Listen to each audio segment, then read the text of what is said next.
All right. Here's hoping this is working. Let me know in the chat if you can hear me, because otherwise, not so good. I am here with a pepper, and I will share briefly a little fun fun moment here. So I went to the fridge to get the pepper, and on the way, I went and slipped and dropped the pepper. So this is a 5 second rule pepper, but Zora was very attentive to this. When she sees me dropping food, she is really on the ball. That is something that gets her interest. And she ran for the pepper.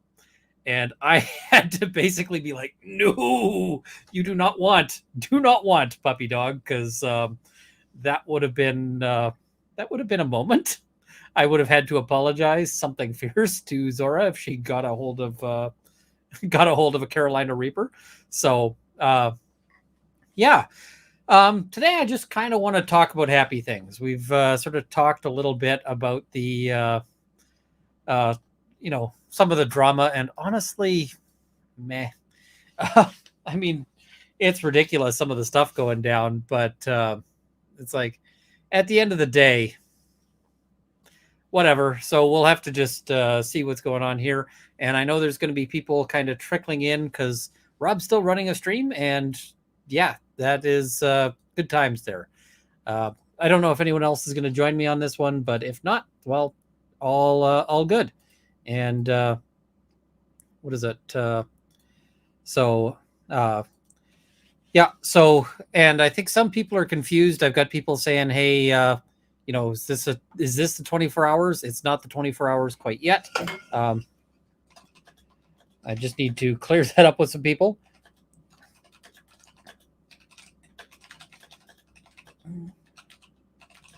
All right. Yeah, just making sure some people know that one. Because, the 24-hour one is, that's going to be epic. So that'll be November 5th. We do that. And there's going to be fundraising happening in the meantime. But once that gets going, I'm going to try to post a link up here just so that if people want to, donate, that's an option. All right, so there it is. Hey, good to see you. And I see what you got for us tonight. I want to talk a little bit about some headlines. I want to talk a little bit about. I thought maybe we might play some Still a Cop or Not a Cop No More, because that's always a fun one. And yeah, and I see some people saying. And I see To the Treats for Zora friend from friend Ruby. Treats make us happy. The pups are big fans of treats. And do I follow the MCC in Nova Scotia? So if you don't know what this is the Mass Casualty Commission going on. I gotta look into that. But so far the RCMP has not been clothing themselves in glory, I guess would be the way to put it. What we've heard is that, so if you're not familiar with what happened, because I know there's a lot of Americans in the chat and so forth, there was a guy who went and killed a number of people on a lengthy spree. And as a result of that, they pushed through a bunch of gun bans that they already were looking to sort of push through. They were just waiting for this. But at the end of the day, they're now doing this, investigation, and it's a bit of a sham.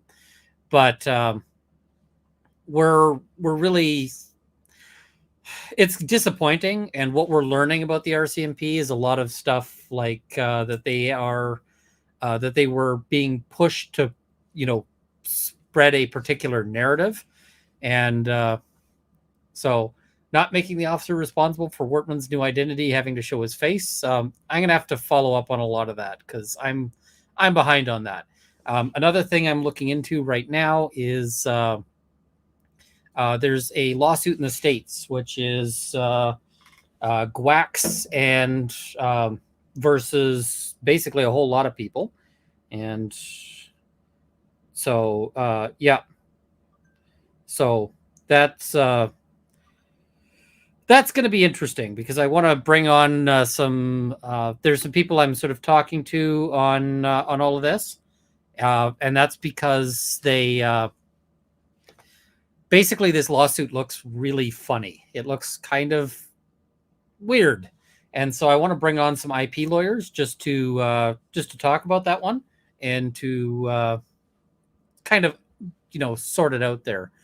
And thank you, Jennifer Edwards. I see $20 treats for poppers and a drink for you. Well, I have some scotch here, or sorry, not scotch. I have whiskey, which they're not able to call scotch because this is a Canadian whiskey. It's two brewers, and it's out of the Yukon. And I found this stuff because my local liquor store basically invites people into basically show off alcohols that they make. And yeah, they were there, and the guy's like, "Hey, do you want to try a whiskey?" And I'm thinking, do I want to try a whiskey? Absolutely. Like, come on. So yeah, of course I want to try a whiskey. So, and it's actually really good. Uh, so I see, did I see that Ian, and he's referring to Ian McCullum of Forgotten Weapons, gave me a shout out on his show. I did. It was really hard not to just be like about that. I'm a huge fan of his content and huge fan. So that was kind of amazing for me. So yeah. And I see, is Canada trying to turn Canadian law into American law? I'm not sure how you mean, because we have substantial differences in terms of our in terms of how we do things. So I'm not sure sort of where that's going. I see somebody's asking, have I tried Spicebox whiskey? I haven't. One of the things about alcohol is that alcohol sort of varies a lot based on jurisdiction. It's only the biggest brands that you can get everywhere because it's so hard to get across a border. So yeah. I see. Does it look like a high-tech arms manufacturer? I'm not sure what that is referring to. So maybe it's referring to the pepper. And have I tried Japanese whiskey? Yes, some Japanese whiskeys are amazing and just fantastic. So yeah. Oh, with regards to the gun laws, we could do quite nicely to move back towards American gun laws. I think there's a happy medium between the two of them. Have I hooked up my garage yet? I've got a cable literally running out that window from this computer out that window to my garage.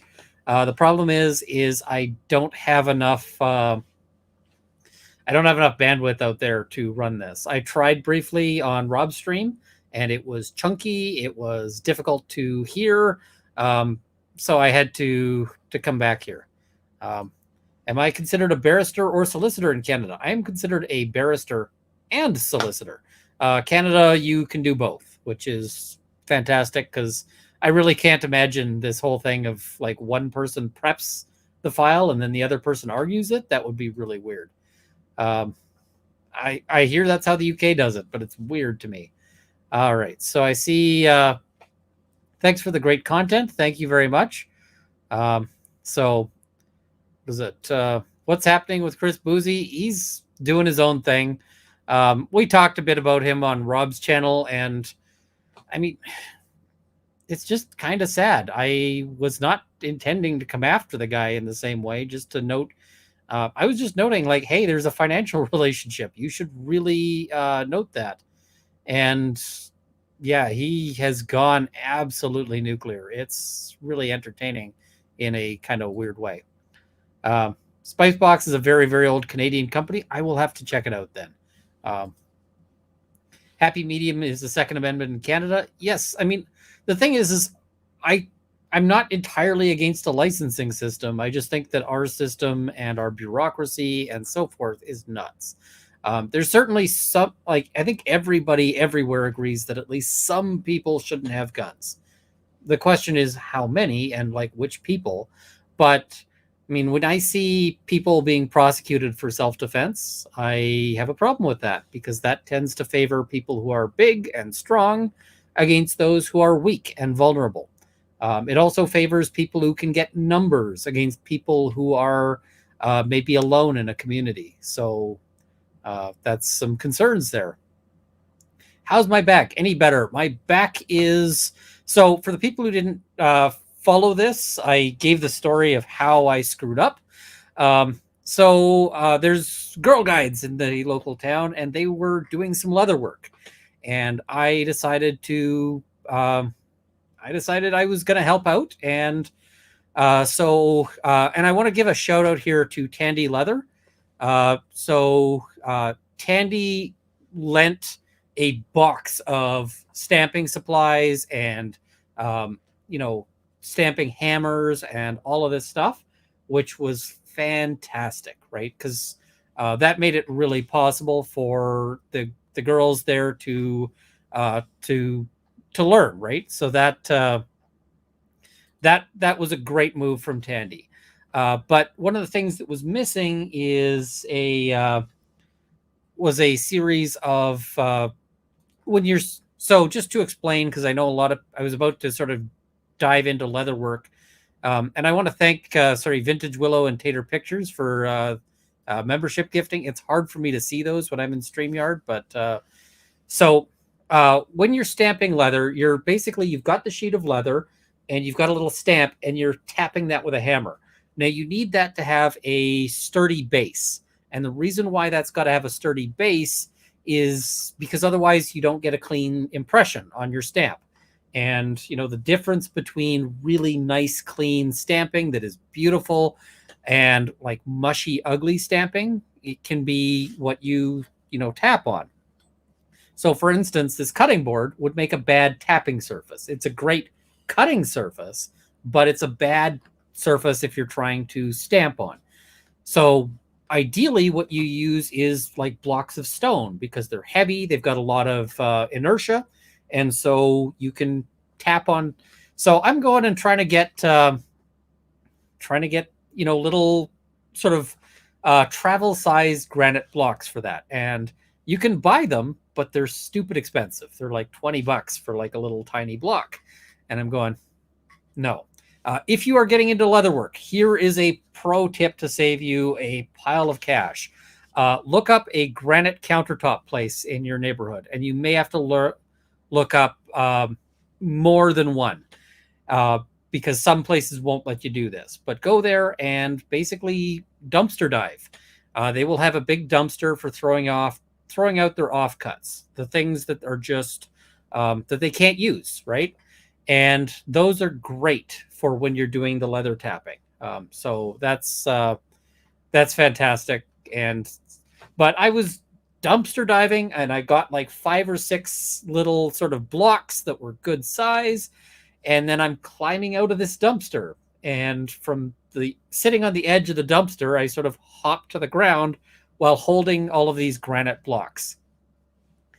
So that physics had opinions about that, and those opinions were basically all, what the hell are you doing?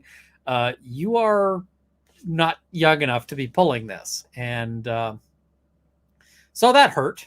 And I basically managed to get those blocks into my car, drove home, and lay in bed for a while. And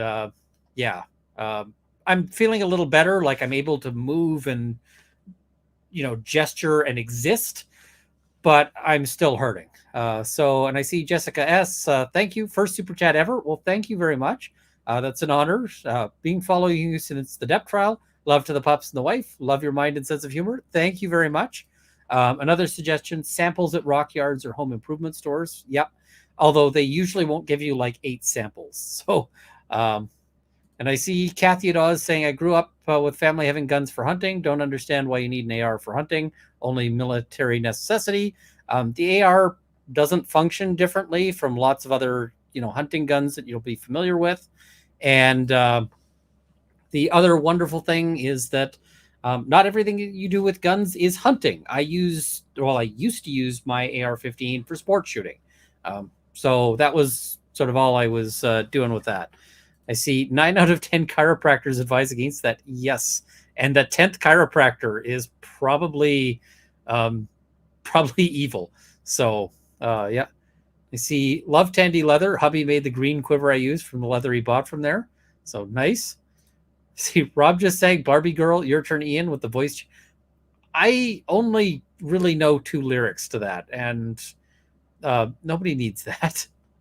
Um, so, does marble work? Yes. Another place you can go if you want to get a really solid block is headstone manufacturers. And this might be a little morbid, but headstone manufacturers screw up occasionally. Every once in a while, they will put in the wrong year. And, if they do that, then what are they going to do with that block of stone? They got to throw it out. And so they might be willing to let you use that. And then you get that stone block for nothing, possibly. Linda DB, thank you for the membership gifting there. That's much appreciated. So yeah, so anyway, that's how I messed up my back, and I'm still kind of recovering. But yeah, I'm just kind of taking it easy. I'm working on some stuff. That I'm hoping to have a really a live stream that I'm really excited about on Monday. I just want to firm this up, but I'm hoping to bring on a doctor to talk about fentanyl and fentanyl overdose and all the myths you've heard about fentanyl, because there's a lot of myths out there about that, and um, I would love to clear that up. I think that that's kind of a public service, because there's a lot of police forces and so forth out there putting out information about this, and it's just bad information. I see what time Monday. If it's going down, I'm just waiting for a final confirmation there. It'll be 6 p.m. Eastern. So yeah.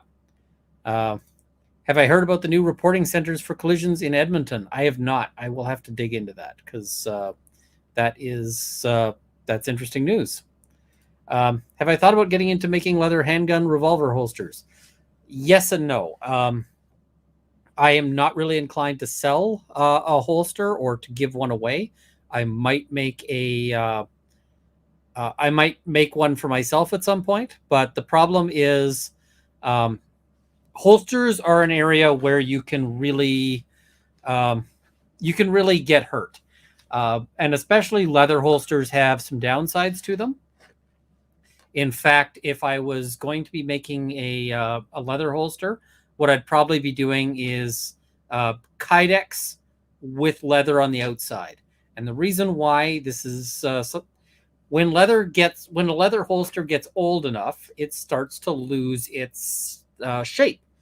And what can happen is it can develop a little bend in it.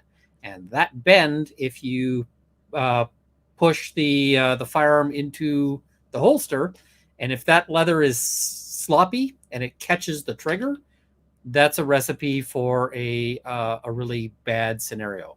And I see some people noting, fentanyl is a wicked drug, way too potent to be on the streets. We can talk a little bit about why fentanyl is on the street. The reason why fentanyl is on the street is because we ban opiates. And if you're going to smuggle something, you're much happier smuggling something that is, 10 times as many doses in a suitcase as something else. So when opiates were legal, the preferred method of consumption was people would take stuff like laudanum, which is really low concentration.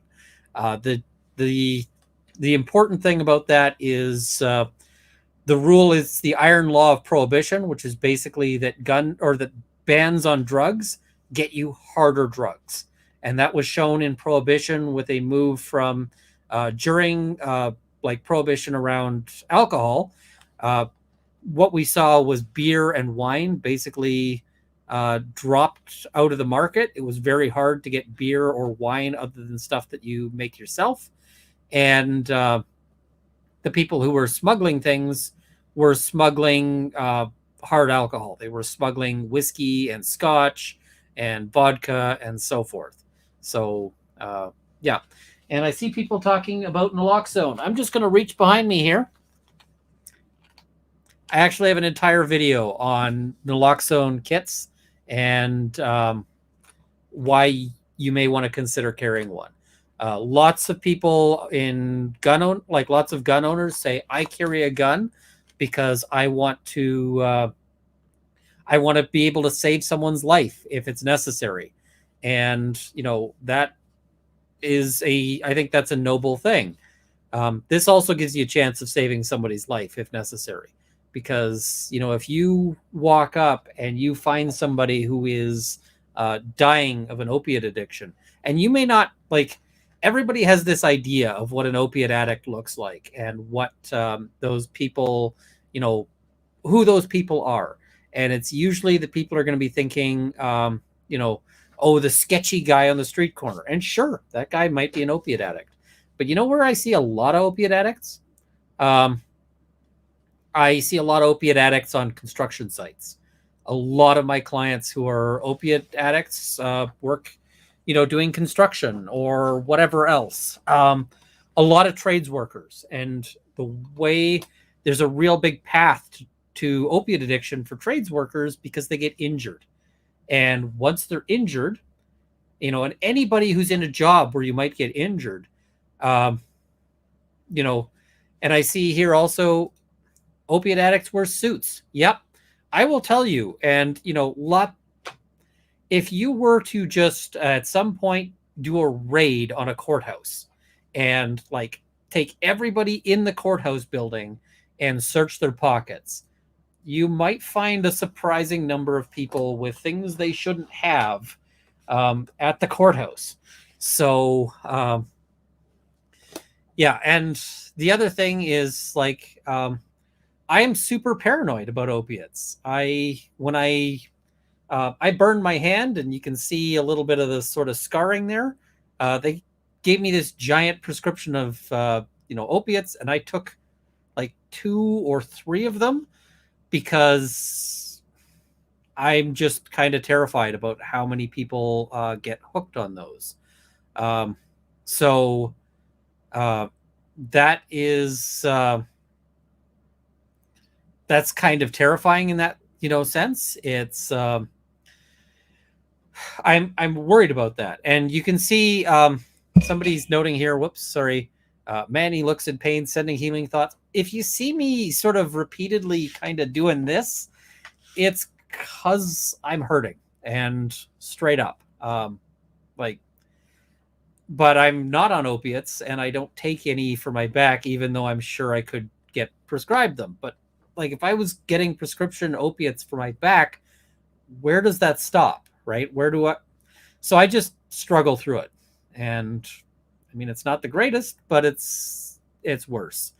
So we see a lot of people, I see a lot of people who are, construction workers who get hooked. I see people, occasionally all sorts of people. It's really easy. And the special thing, addiction is often not just taking something. It's also if you're trying to fill kind of an emptiness, in terms of what you're doing. And a lot of drug addicts come from trades, because what happens is they're used to being a strong provider for their family. They're used to being a strong figure. They're used to, all of this. And the issue is that then they get an injury. They fall off a roof because their boss didn't have appropriate fall arrest stuff for all the workers, and they break their back. And now not only are they in pain, and not only are they hurting in that regard, but they're also in a situation where they just, they're aimless, right? They no longer have that work to keep them busy. They're no longer the provider from their family. They're no longer any of this stuff. And so then they get hooked. And with fentanyl on the streets, what happens is you get guys who are, a lot of this medication or a lot of these street drugs are mixed poorly. And so if fentanyl is mixed poorly, it becomes a real problem there. So one dose can be much hotter than the next dose. So um, people end up getting killed by that by accident. So yeah, and it's unfortunate. So that is what what we see there. And I see somebody in the chat going, if you take opiates and you die, too bad. Well, you are a horrible human being, because all of these people are people's, you know, these are people's siblings, these are people's kids. And quite honestly, I've watched a lot of people go from addict to not. I've helped people because when you're doing criminal defense, you've got a guy who's in there for shoplifting whatever, steaks from the local store, and I'm sitting there going, okay, it's unfortunate that somebody's addiction is driving that. So you get them treatment, you get them help, and I've watched people rebuild from that. And seeing the difference between the person who walks in who's just some people have really been sort of desperately clinging on to life, just I one client had multiple near deaths from addiction, and then later they got clean, and seeing them in my office clean was just amazing. I actually worked out a deal with the Crown, and the where the Crown was like, okay, this guy completed treatment, and okay, we'll cut him a break. And so we walked in to do the guilty plea, and the Crown was like, "Where's your client?" Because he couldn't recognize the guy sitting in the room. And I said, "He's right there." And the Crown said, "That's your client?" I said, "Yeah." He's like, "That's not the guy I recognize from the pictures." Like, no, he's clean. He's got a job. He's got a letter from his employer. He's been working. And the prosecutor, I give him tremendous credit for this. He just said, "Your client looks like he's doing so much better." We'd been talking about probation. He said, "I don't think he needs the probation. I'm just gonna kill this. Like, this is just gonna go away." And that prosecutor, tremendous thing. And I still hear from that guy on occasion. That guy is still clean. That guy is still, every once in a while, he sends me a thank you email, just to say, hey, things are still great. And it was a long time, but yeah.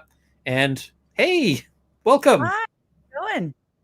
What time is it where you are? Uh, Actually, just like ballpark, because I don't want to give you too much, give away too uh, much. But it's gonna. I am are gonna be looking are at you? sunrise soon. I was gonna say you got to be exhausted. So, thank you A for little joining bit. me. And Yeah, no problem. I figured I would pop in for just a little bit, oh, I appreciate and it then, because I'll see you, and then I'll see you in the morning. Your morning. yes, I mean that's always hard because it's like it's 10 a.m. for the people on Eastern time. It's 8 a.m. for me, but by the time I get to sleep, like I'm often getting to sleep at like 3 a.m.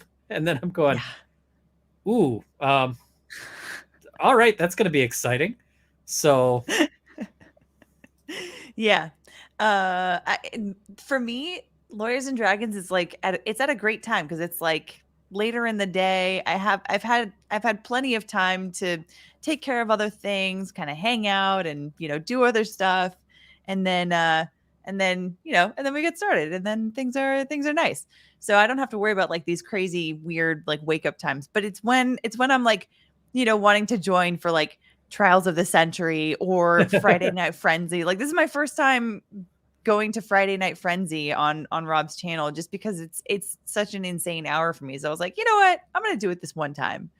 So oh, absolutely. And I mean, the other thing is playing a character like Gimlet for if I'm a little tired and spicy because of it, it's like, all right, that'll just help with that. So it's so true. So true. So sorry, what did I interrupt? What have you oh, been talking about? I was talking about on Monday. I'm hoping I've got a doctor who, like a toxicologist, who talks about fentanyl stuff, and so I'm hoping to bring him on Monday to basically just talk about some of the myths around fentanyl. Mm, And there's so many things that get spread around about fentanyl that are just not accurate that I really want to address. interesting. So yeah, and I was telling the story of one of my early clients who, this guy had a long record for like minor thefts, stuff you steal to sell to buy drugs. And we got him into treatment, and uh, once he was in treatment, he got through that and has been doing fantastic. I still get an email from this guy every 6, 9 months, just let me know, hey, still doing good. I know you worry, Good. and and says basically, I thank you, and still doing good. I'm working at this place, and it's it's really that's one of the things I really love about criminal defense is that once in a while you get to really see these success stories. So that's what I was kind Yeah. of sharing with people, because it's I mean the other end of things is you also see the tragedies. You've got a client who they're your client one day, and then the crown is letting you know, hey, we're going to withdraw the charges because as it turns out, your client is deceased, because that's Mm, usually how you find out, is that the prosecutor tells you. Um, yikes. and at one point, I knew it had happened because I got a voicemail that the voicemail, I recognized the voice. It was the guy's mother, and it was just crying. That was it. Mm. And like trying to get out the message, and then she hung up because she realized she couldn't. And I was going, oh, I know what that message meant. And um, that's always hard. And I remember those faces. Like I just sort Yeah. of, you know, So it's nice. that's, It's nice when you get those other ones though that end up being success stories, and you've managed to have a hand in actually benefiting someone's life and helping them turn things around for themselves, and yeah. that's awesome. You cherish the success stories because you also see what the less successful stories look like. Nope. And I've got a Yeah. puppy who I think misses me a Ah, little bit. yeah. Bring the puppers in. Zora. I can't pet the Zora because I've been handling a pepper, and if I Oh no. if I Oh no. well, earlier I was telling the story that on the way in I dropped the pepper, and so I was like 5 second rule, but hey Zora, Aw, hey puppers. Aw, but look at she that was tail on the wag. ball. She was on the ball. She wanted to rush for the pepper, and Oh I was no. just like, no, dog, you cannot have this. So Oh no. Yeah, that would be indie too.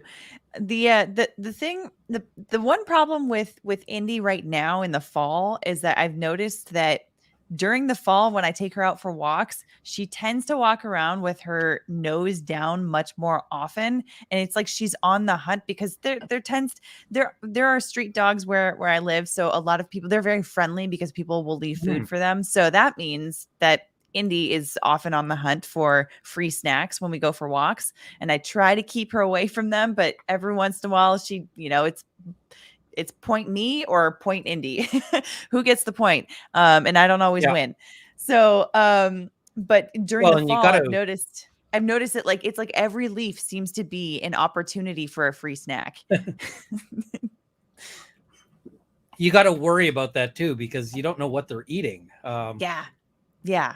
And like somebody in sort of not near me, but like ish, um, put out like dog treats that had fish hooks in them a while Oh back, my and god. like Yeah. so I've if heard I of see the like, dogs going after something, I'm like, nope. yeah. Um, you know, Yeah. you eat what I give you, not the floor snacks, because Exactly. yeah, And that's why like I started to just like bring treats with me so that I can hopefully direct her attention away from that. And I don't know, but it's like it's still a work in progress. but yeah, it's I'm always worried. I mean, that's how we ended up. I ended up spending like 6 months treating giardia in our home because it was one of those things that like that I'm pretty sure Indy brought in at some point, and then somehow the cats ended up getting it. And treating Indy is fine because she eats just about anything. So she's really good about taking medicine. But trying to get two cats to take like two types of medicine to try to treat that, and then also cleaning out their litter boxes because you have to like keep that like super spotless and like clean it out with fire every single time they use it. That was an absolute nightmare, and it took several Yeah. rounds, but finally we got it. But it was one of those things that I was like, I really need to be careful about like what ends up coming into our apartment too.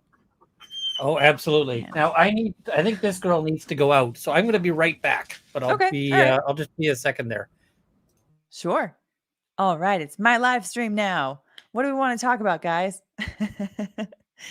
um.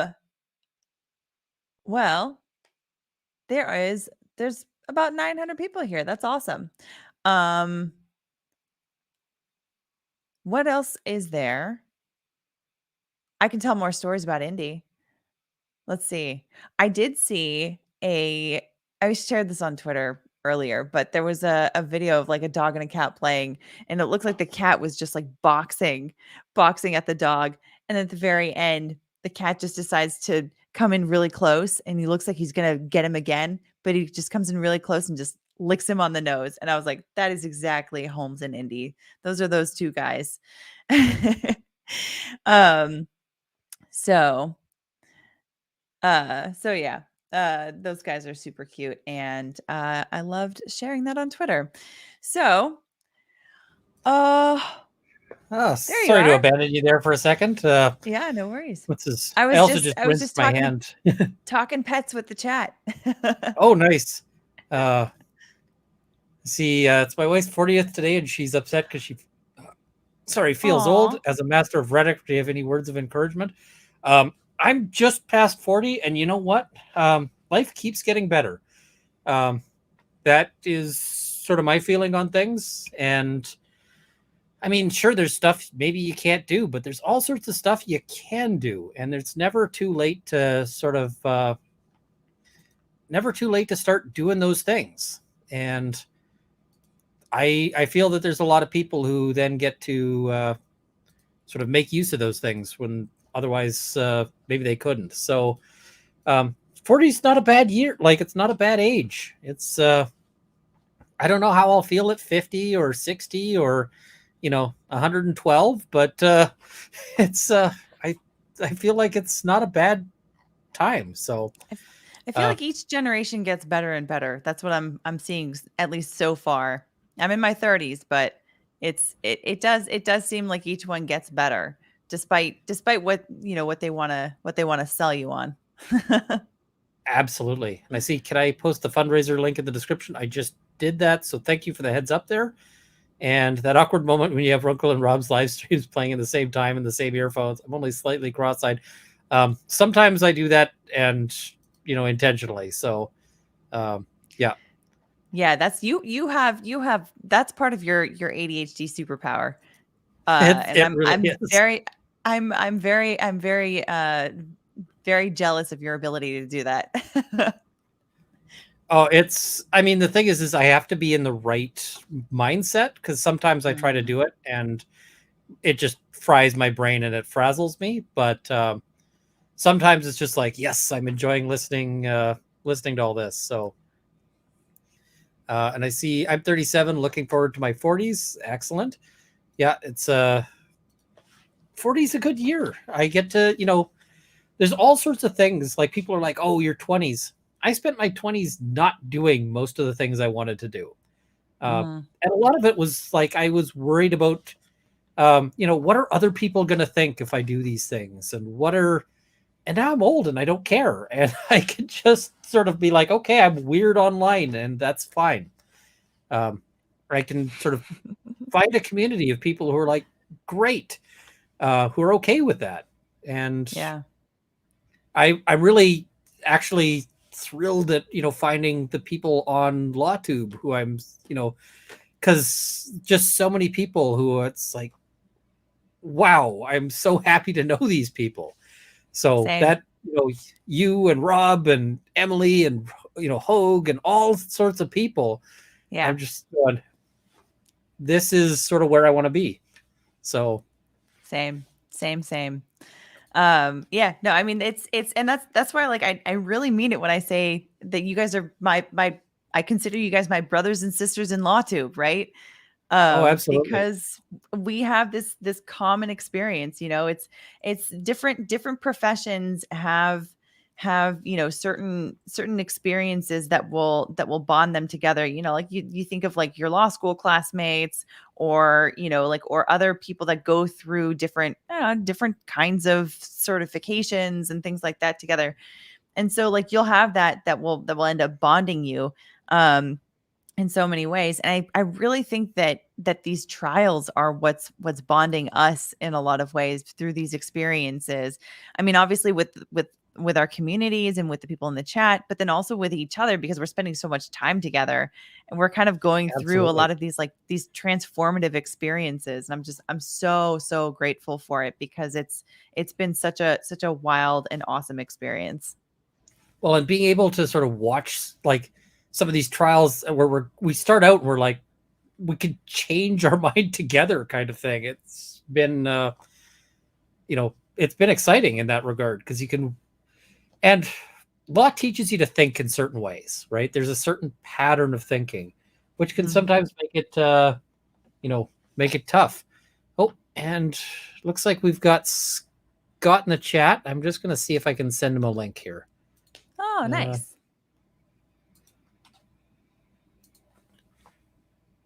so we'll just, shoot him a link there. And I see somebody saying, is there a good tutorial for D&D? I watch Lawyers and Dragons, but I don't get it.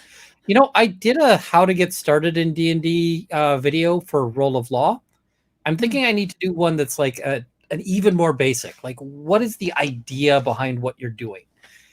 Because I sort of started with like, here's how to make, how to make characters and so forth. And we've got kind of glimpse of darkness there. How's it And going? Hey, you guys, how you doing? I like the new Good. How are you? profile picture there. The what? I like the new picture there. Thank you very much. I had to pose for that forever to make sure they get the hair right. I see they've got every strand just exactly how it should be. They did. Hold on a sec. And I see just wait until 50s. Don't give an S. Sorry, I'm coming unplugged here. And Sharon Green, thank you for that, for the super sticker there. I also see somebody saying the best tutorial for D&D is join someone who's already playing. In some ways, feeling you don't really understand it until you're sort of in it, because it looks silly from the outside and it's fun from the inside. So It is fun. If you don't mind, I wanted to make a comment about the lady who said she's feeling old at 40. And, we hear that quite a bit with people of various ages saying that they feel old. And I think what's sad about when people say that is it sounds kind of belittling. You know what I mean? And it's not a fair thing for people to say about themselves, because as long as you have some sort of project, as long as you have something to look forward to, getting up in the morning, there really is no old, right? Because, yeah, where there's life, there's hope. And no matter what your age, and when you say things like, well, I'm 40 and I feel old, that sets up the premise that if you're in your 20s, you feel young. And we know that's not always the case. There's people of various ages that have health issues and mental issues and the rest of it. And so I think, I don't think I'm wrong about this, but as long as you have something to look forward to, as long as there's a tomorrow, as long as there's something on the horizon, there is no old. There's always something to kind of recharge your batteries. yeah. I Yeah. I am one of those people who's never really felt young, in the sense that Same. I've had back trouble. Like, the injury that causes my back trouble happened at like age 2. Yeah. So as far back as I can remember, I've had Wow. back trouble. So it's like, I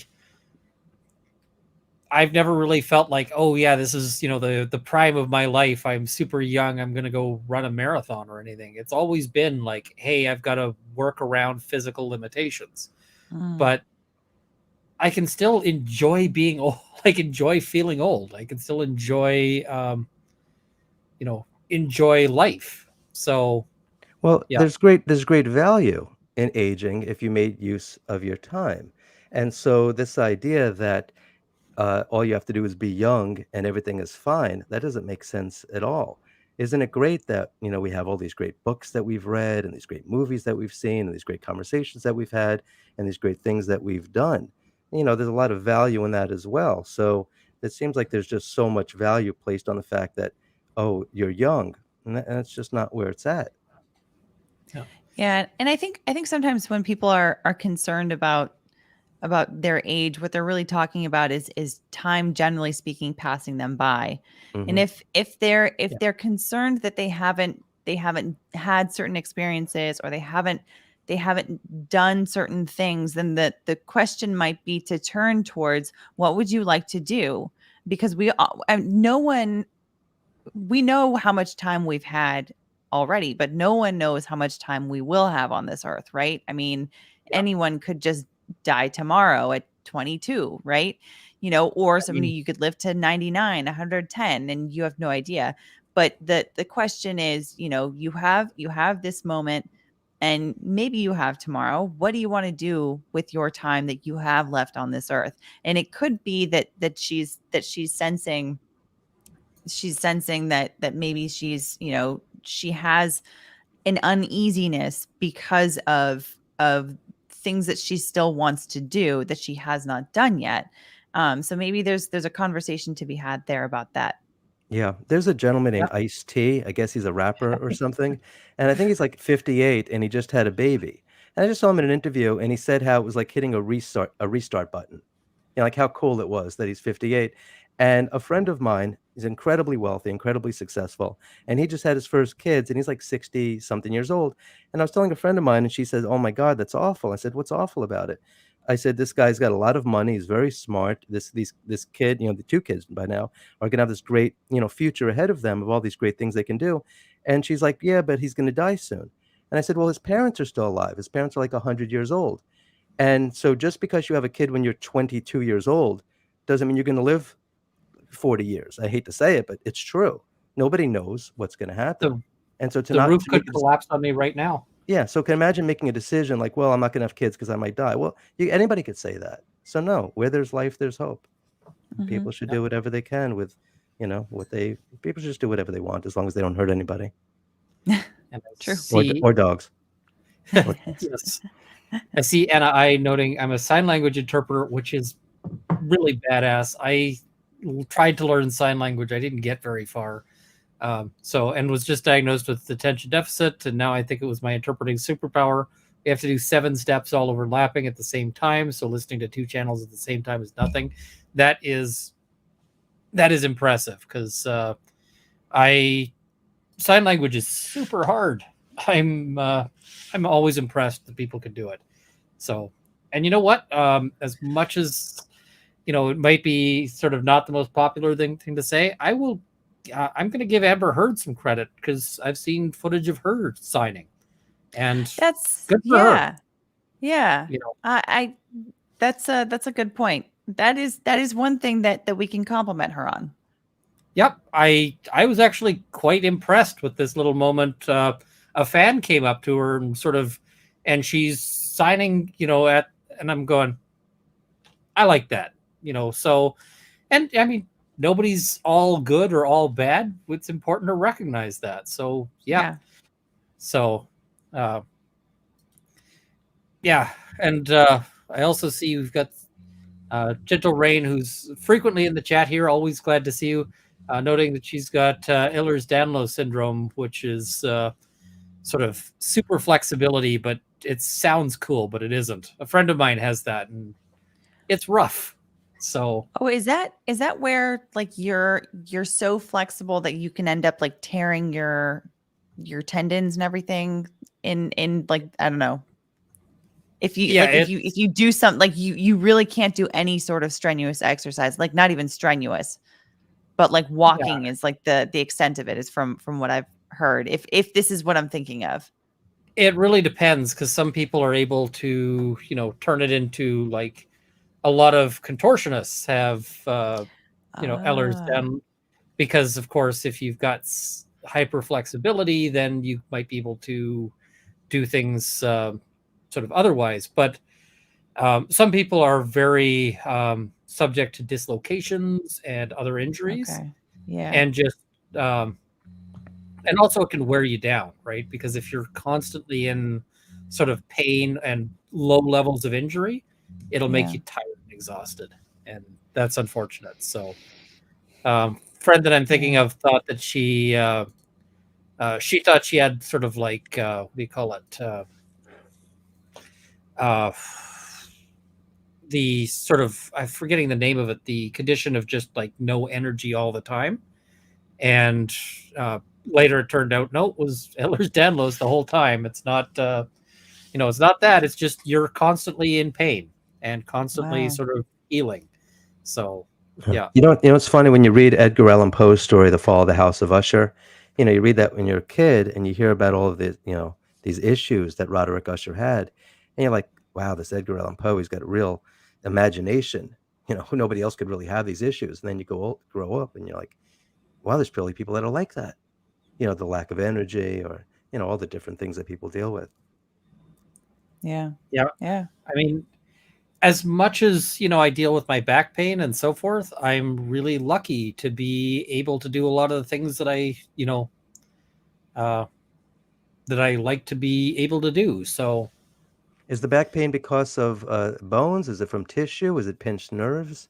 Is it a uh, scoliosis? What so is it? the little story on that one is basically when you're really young, your bones don't tend to break; they tend to bend. They're still Hmm. soft. And my dad fell on me, and so Ooh. my rib cage squished over to one side, and my spine Ooh. is a bit messed up. And Ooh. because it's not, things aren't the shape they're supposed to be, the muscles kind of expect to be a particular shape, and so they just constantly go into like basically angry, strained, sort of situation all the time. So I get not a whole lot of pain-free days in a year, and one day I know that because it's sort of as I get older, less and less of that. So one day I will sort of experience my last pain-free day, and I won't know when that is until it's happened. So, Ooh. I assume there's a great deal of medication you could take, but you're saying no to that. yeah, I take like some over-the-counter stuff, but I don't. I stay away from the opiates. Yeah, because I Also, was occasionally, right. Yeah. Understandably. one thing I am glad is that they made cannabis legal here, because being able to pick up CBD oil from like the local, I can walk to a place that sells that is fantastic. So, Yeah. Nice. Nice. So also welcome everybody from Rob's chat, from Lawn Lumber's chat. yep, Bunch of people just came in. I saw the notification that he was redirecting his stream over here. So yeah, happy to see you yep, guys again. What do you absolutely. what do you guys think about an idea called a mod celebration day? And we have Secret McSquirrel because we all know her and we all see the name, and I communicate with her, so we're friends. Yeah. But a lot of people that she mods, you probably have had no communication with her, right? You wonder what got you into this and how are you able to do this, and not just her, Tish and Alegria and so many of the others. But you think that Yeah. would be something that would be interesting to do? Yes And and no. I don't know how many people want to appear on a stream, right? But I mean,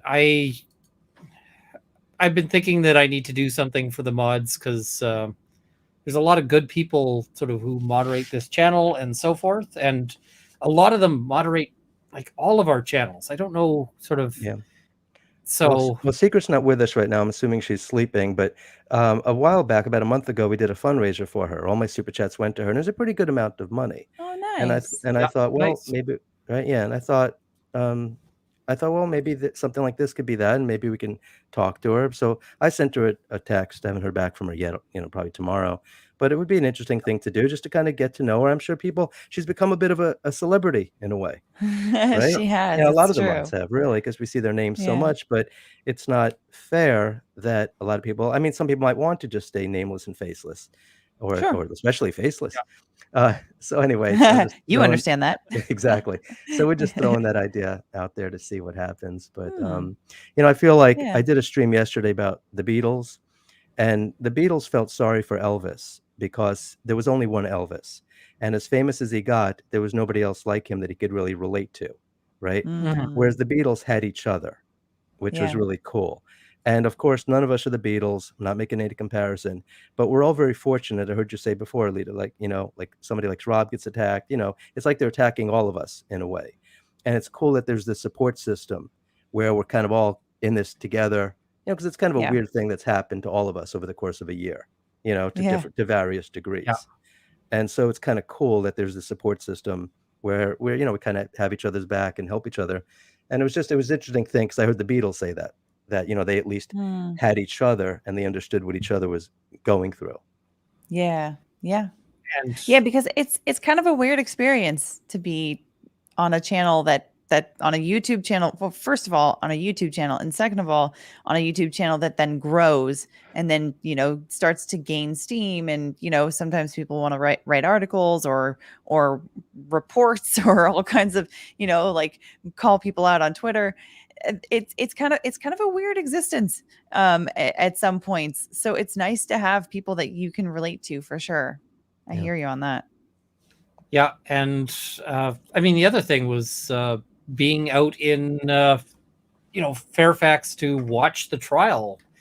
Uh, that would have been a lot harder if there weren't people I could talk to, both people who relate to the law aspects of things, like to just be able to share the legal discussion with, but also the Mhm. people who were on the ground, Scott and Rob and so forth, because it was crazy out there. And, I sometimes, it's just kind of like, did that actually happen? Did those things actually go down? Because it was such a weird experience on both ends of things.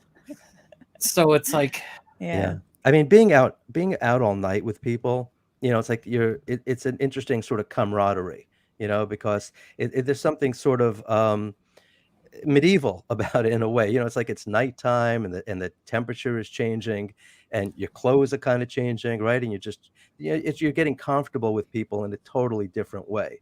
It's not Yeah. business, it's not friendship, it's not family. It's just like a sort of conglomeration, a meshing of it all together. And then before you know it, it's 5:30 in the morning and we're all rushing to our cars well, at least three or four of us to change our clothes.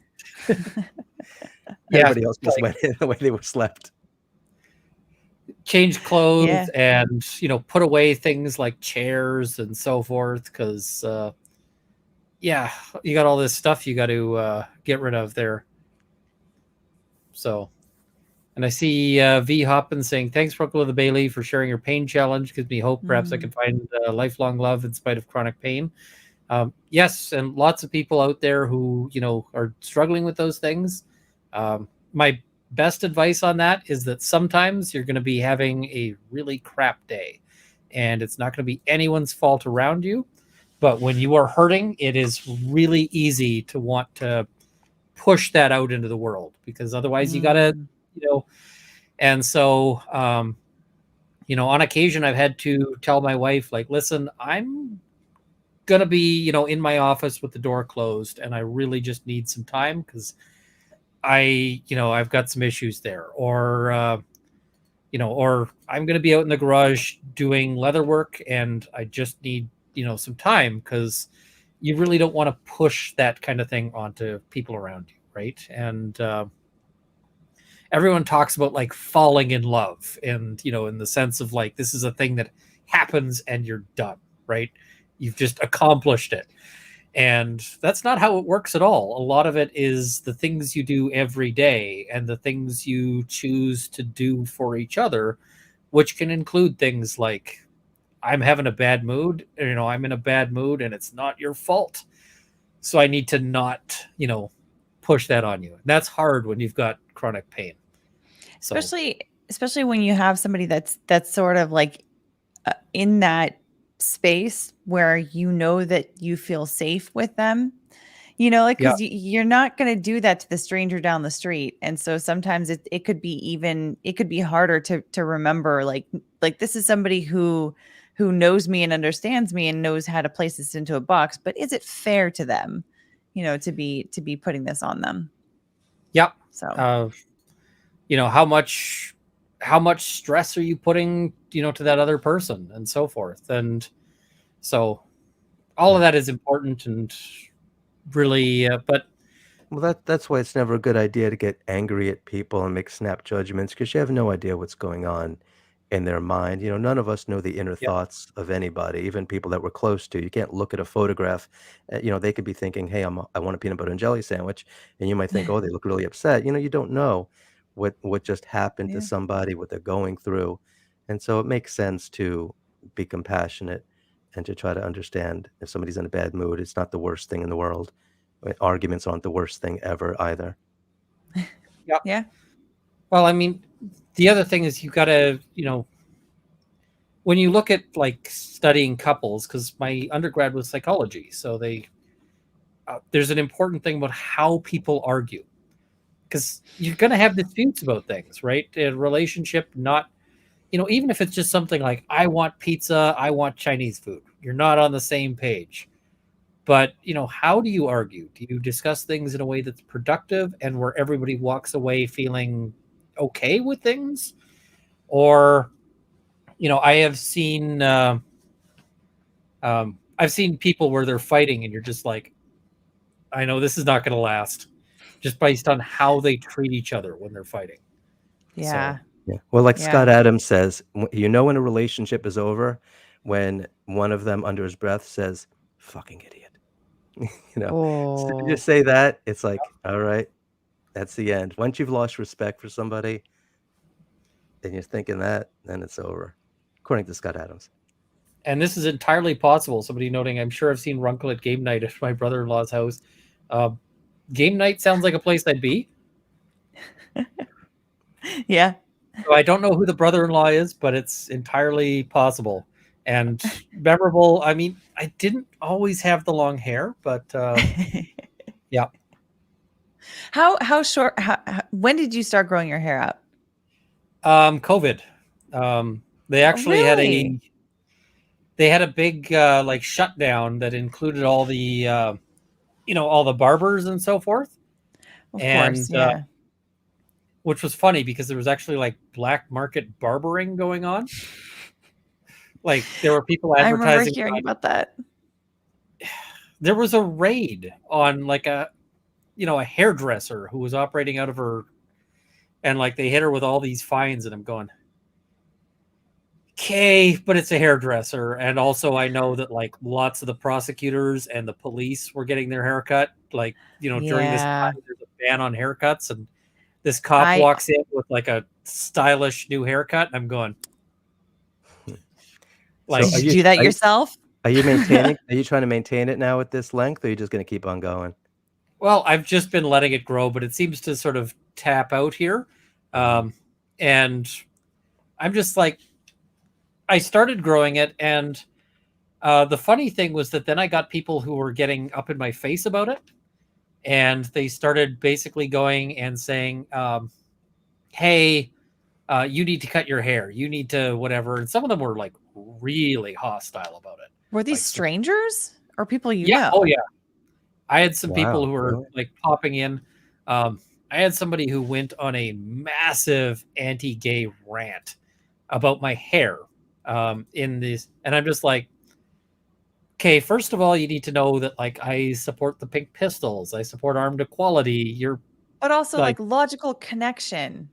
but also, and like it was this big thing about like, this is unbiblical, and I'm going, have you actually read the Bible? Because Pretty um, sure some biblical figures had some long hair. Yeah. I'm But just going to go with Samson here, who was noted as being most righteous in his era.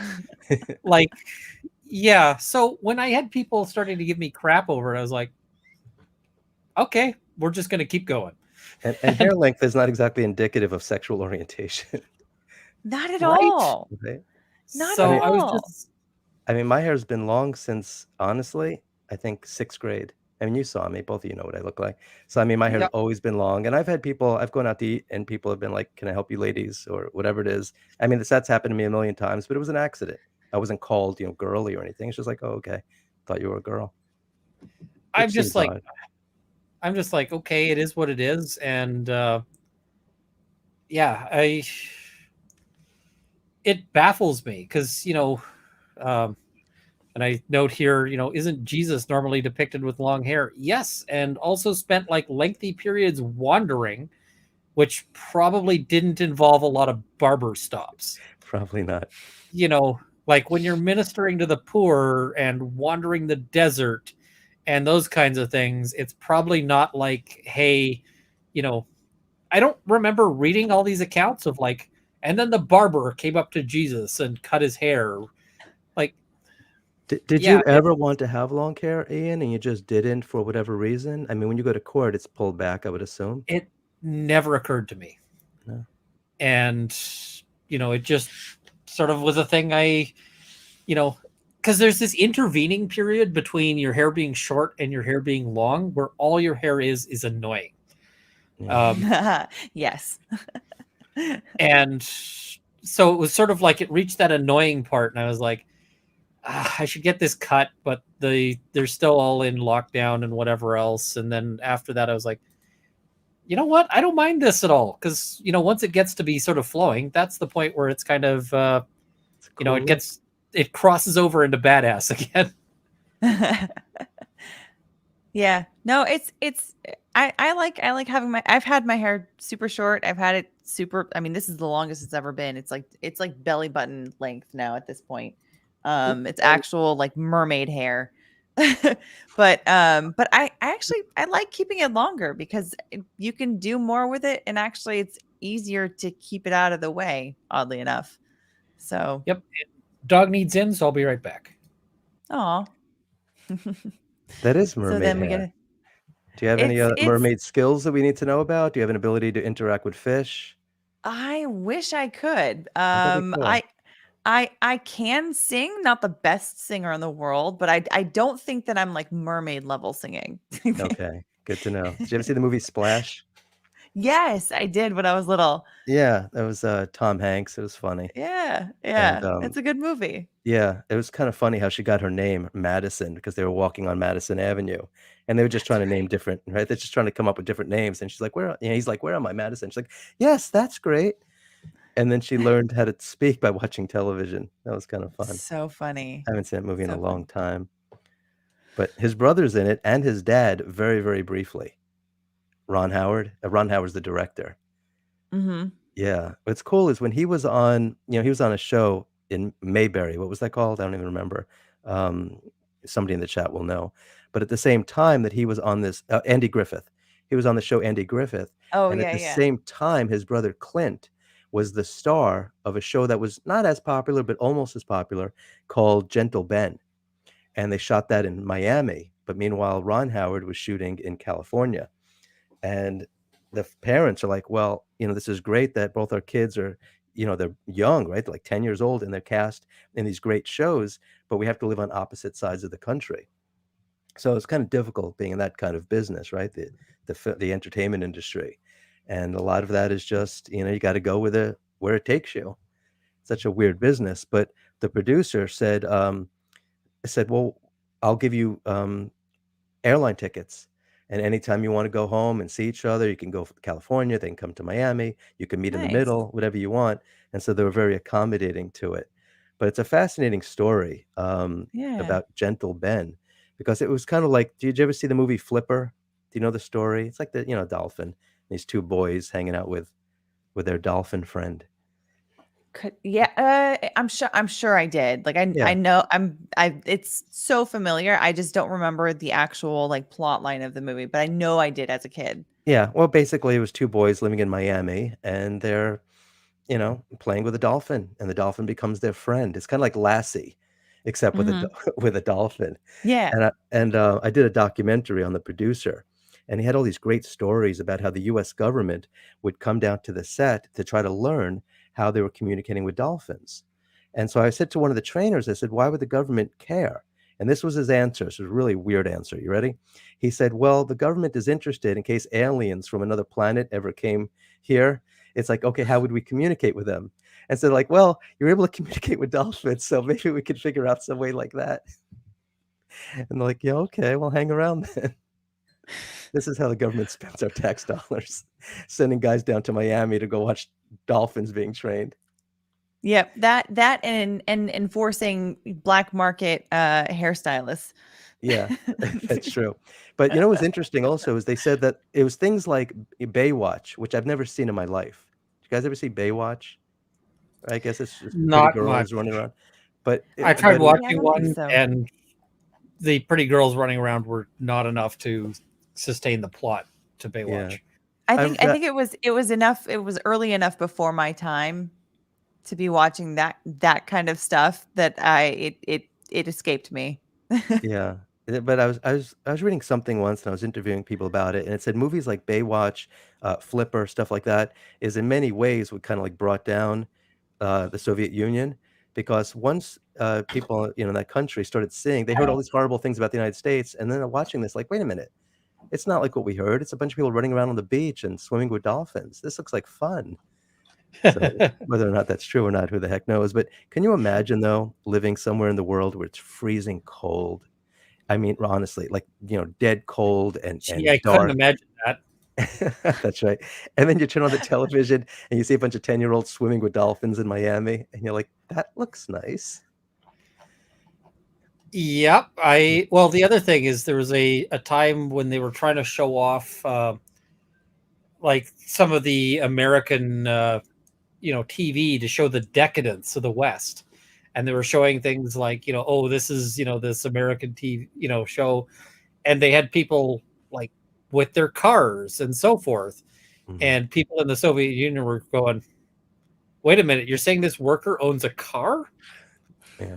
And it was it really went the wrong way because a bunch Kind of of people were, backfires a bit. yeah, I wouldn't mind living like that. I could do with some decadence. Yeah. Oh, yeah. I Yeah. mean, you've heard the quote a million times. I mean, the poorest people are eating better than the King of England lived, ate 200 years ago.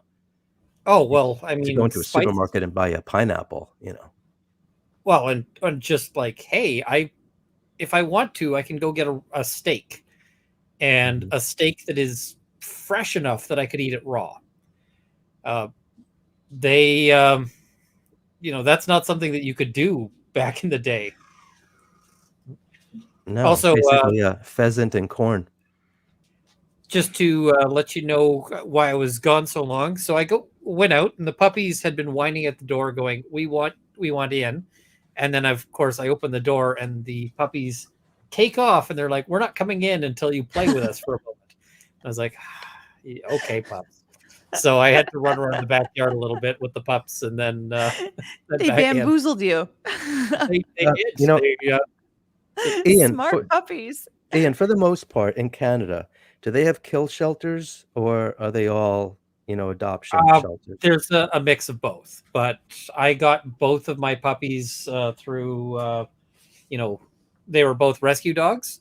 Yeah. And so Zora we got as a puppy, but her mother had been uh, sort of rescued when she was pregnant. And so then we got Zora.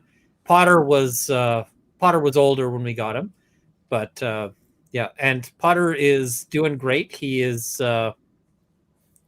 he's fantastic at this point. He wants to go and do all the things right now. So he wants to run, he wants to play, and it's like all you have, all you're allowed to do right now is like low activity and your exercise. And he's like, but the off leash park, we could totally go to the off leash park. And it's like, oh, come on, buddy, you can't overdo it. You had surgery, so. But he just, yeah. So they're great dogs. Yeah, we just love them to bits. So Yeah. I try to Oh, encourage people, even at the end of my streams, if they can go to a kill shelter and adopt a cat or a dog. I mean, what a great thing to do. A lot of people just don't Yeah. think about it, right? Like, oh, let me get a breeder and let me buy a $400 dog. And meanwhile, you go to the shelter and you've got these beautiful animals, and they just want a chance. They just want a home. I I just picked up all my pets off the street. Yeah, I mean, except for that happens Holmes. here too. Holmes had already been he had already been fostered by someone. There was a he as a kitten he was he's such a smart cat. He's like the best cat ever. He domesticated himself. He basically was in this neighborhood, and as like a little tiny little kitten, he kept running into people's yards and kind of Hmm. like just sort of darting here and there and just like figuring out like where do I want to go now? And I guess he was by himself. And then, going into people's backyards, and then they would, there would be sightings or whatever.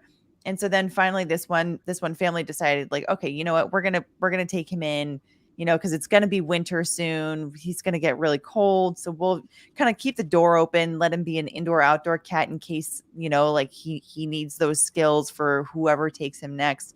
But basically we'll see if we can get him adopted. So Mr. Bites and we got to where we are currently, and there was a quarantine in place. So we had to be quarantined for 2 weeks. We were about a week into the quarantine, and I saw a photo of him, and we had already talked about like adopting kittens, adopting puppies and all that kind of stuff, but we wanted to wait until we were like moved overseas to where we were supposed to be for a couple of years, and then get it towards the beginning of the tour so that we had time with the pet before, getting very familiar with the pet before moving with that pet. And so we weren't even out of quarantine yet when we had this kitten, when we got Holmes as a kitten. And we basically just took him sight unseen, relatively speaking. So yeah, but all the other ones basically took off the street. And I wish I could take more, but I can't. We already have Oh, 3, and That's we're awesome. gonna have to move and all that stuff. So that's gonna be a whole fun thing. So yeah. my wife would love to have like 4 or 5 more dogs, and just like, we have a small house, we have big dogs. Um, it would be a little crazy. Yeah. Yeah. At one We're in at an one time, I apartment. had 10 cats. Yeah, 10 cats? one time. Not now, unfortunately, but yes, at one time. Wow. Well, you know what it is? Once you start going crazy with cats, after like 3 or 4, it's like you may as well just keep going. There's no difference between 5 or 6, 8 or 9. It's all the Just same. Just a little extra if I food. had if I had that many cats here, they would put in an order to seize the cats. The So be the best thing that any cat owner can buy, it's expensive, I think, Lita, I think we talked about this before, the, litter robot. Mm-hmm. These things, they're pricey, but if you do the math, you actually do save money in the long run on litter, Kitty or at litter. least that's what I tell myself. But either way, it's just great because they go in there and it gets triggered, and then it cleans itself, and you don't have to do jack. Who are these serious gentlemen there on the bottom? Am I imagining this? Yeah, I yes, don't think welcome. you. I mean, I don't think you are. I came in because I tuned in after I finally finished the super chats that Rick and Alita helped create, and Kurt, and you, Scott, in the chat. I saw you guys there, and I see everyone in the chat going, "Rob, go to bed." I'm here to tell Alita to go to bed because Alita looks like she is about to Alita, it's time to completely wake up pass again out. about now. Yeah, Alita, exactly. Look at my Alita, watch. Alita, perfect segue. If you'd like to spend some time with Mr. Bites, go to bed and get some rest. But yes, I should take Indy out actually and then get some rest. Because then Yes. Mr. Bites can sleep a little bit longer even.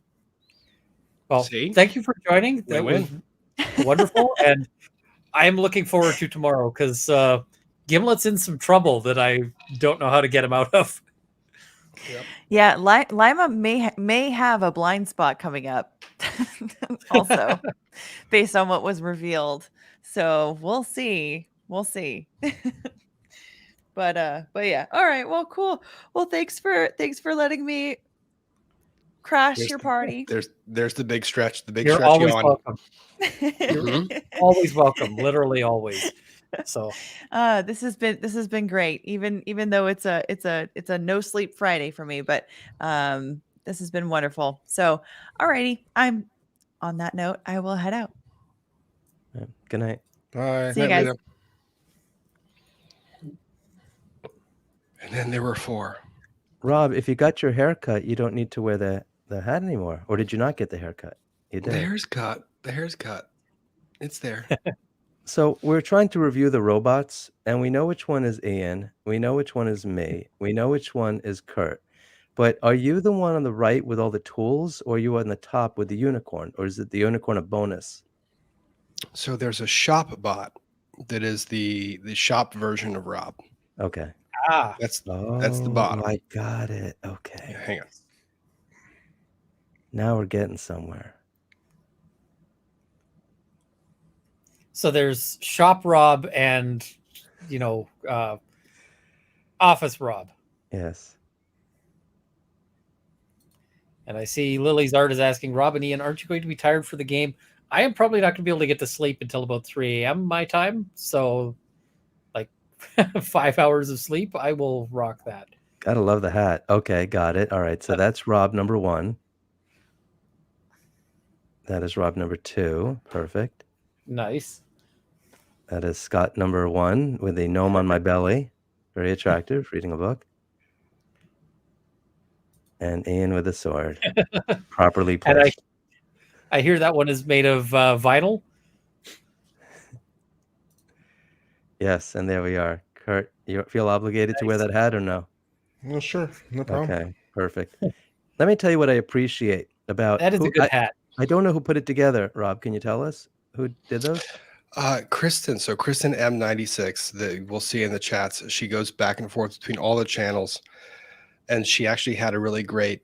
Someday I'll ask her if I can share the story, but behind how she created all of it. But I appreciate punchline- the attention to detail. I appreciate the fact that she made mine green because I talk about how that's my favorite color and everything I wear, and the fact that she would do the gnome in the book. I mean, it's like little things like that that are just really cool. Well, in the book, I don't know if you can even see, but there's a lot of detail in that. I did not see that. Oh my God, you got a little mushroom there. Isn't that crazy? That And then is like crazy. you look at Beautiful. if you look at even so Kurt's is that's legit the emoji that is Yeah, that's Kurt's emoji. That's that is Kurt. that's good stuff. Yep. And it got created. It was freaking fantastic. And she said in the letter that she wanted to do it for Trials of the Century. And then she realized that, we've made a joke about Rob having a robot factory and Rob's a robot. And Rob just was creating robots. And she was like, I can't create more unicorns, but I can create robots. And Kurt was there. And we turned Kurt into a robot. Mm-hmm. Ian was here. He is clearly a robot. I think there's probably a Joe robot that's probably in the works. But yeah, I think it's amazing to highlight the talents. I mean, Ian does the leather work. And let me grab that one real quick. Yeah, that's pretty cool. Yep. Awesome. Yep. That was a fun little project there. I tell people to go make stuff because you'll feel better just by making something, whether it's making content on YouTube, Kurt, whether it's reading stories, Scott, whether it's making leatherwork stuff, Ian, making woodworking stuff. You make something, you feel better. It makes your life a better place. And the number of people who have taken that to heart and go and make stuff, and you don't have to have talents. You really Nope. don't. It's I very will tell important. you, Yeah, the very first important thing to have I a sense made of out of leather, accomplishment in life. Yeah. the first thing I made out of leather looked awful. Like it worked, but it was not attractive in any way. What's the line from Adventure Time? Like sucking at something is the first step towards sucking less at something. Pretty much. And then So Kristen is in the chat tonight. So she's here. So Kristen's here who made these. nice. This one is supposed to represent the chat. So this is supposed nice. to represent everyone that's here, like watching. So whenever this guy shows up on stream or when he's in the background, he represents everyone in the chat. So I have all of my friends, I call them my jury, that are just sitting there hanging out in the back. Yep. What And I mean, about the vest? Who's in the vest? Is that That's Law Talk with Mike. okay? I thought. Yeah. So that because you can tell because the shirt is it's have zipped Malort? down. It's zipped down and there's no Malort, but I should put like a little baby bottle like of Malort right there. Yeah, did they make like mini bottles of Malort? That'd be I really was just sad. wondering about that. Wow, how far we will have fallen as a society when they make little airplane bottles of Malort. I'm now Googling Malort mini bottles. Oh, of course you are. Because you They haven't do already make tortured like, oh no. Yeah. They Did do you make 50 mil package or six Nice. packs. did you order the one chip challenge? Because I will not. If you're down, I will totally order and I'll send one your way. I'll have one for myself. I just feel like something's going to show up, and yeah. Yep. No, Oh, that's I like the. Can I make a comment? I like the additions. Look at the background. That is beautiful, buddy. That was my arts and craft project this evening. oh nice. I love it. You got the under cabinet lighting with the purple. You got the blue over, and then you got the. That's Yeah. looking sharp. So yeah, I went out and I went to Home Depot and I purchased some track lighting or LED strip lighting and put some under the cabinets and put some under the counter here so that I can accent the color, because I was experimenting with color because I didn't really like the standard lighting background. So I've been doing the blue thing, and which I've liked, but it's been too much. It's like too much blue. It's like, okay, so how can I solve this problem? It's like, accent lights. So now I can play with the lighting. So I'm digging it. So new color combinations. It's exciting for me.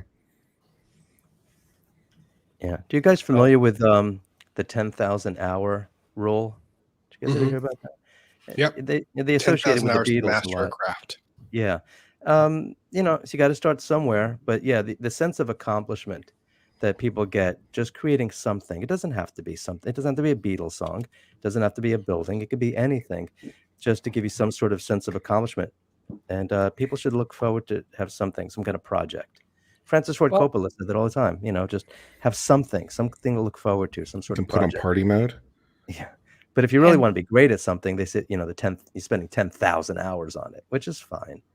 But the other thing is, if you start something and you decide you hate it, you can start something else, right? Exactly. Like you Yes. can, let's say woodwork is not for you. Well, try metalwork. Try leatherwork. Try painting. Try, I don't know, juggling fire. Like whatever. Maybe start with not fire on the juggling, but there's all sorts of options there. So Start stage design like Kurt is doing. How's this working for your ADD? This is working great. It hasn't distracted me at all. I am completely focused on everything except for the lights that are flashing in the background. and I see It looks great. tiny spider monkey ninja is sending out a sword, which I think is a little sword as opposed to a great big fending off burglars or barbarian sword. And Rob, I'm just waiting in my sealer to finish yours. Well, the cool thing is, so Tanya, the tiny spider monkey. First of all, I've always loved that name. But second of all, Yes. she makes jewelry out of wire and little agates and little gems, and Which it is- is so freaking cool. Yeah, no, that is absolutely a cool thing. So Yeah, jewelry is a big thing also. That was what was great about Etsy. It got started. It gave people not only a chance to have a creative outlet, but a way to be able to sell stuff, all over the world, really, versus, going to your local farmer's market or whatever it is that people used to do. So that's really exciting for a lot of people. Whenever I'm looking for a unique gift, you jump on Etsy and you got to Yeah. watch out though, because Etsy I is know. overrun right now with drop shippers. yeah. Mhm. I've had bad experiences. I know what you're saying. I've ordered some birdhouses and things, and it comes in a box as made in China. And I thought, all right, well, that's fine. It's just a box. And then I open it up, and it says made in China. And it's like, come on. I'm trying to support somebody who's making birdhouses on their own, in their house in Kentucky or wherever the heck they are. And I'm getting this. And I Yeah, complained. I sent it back.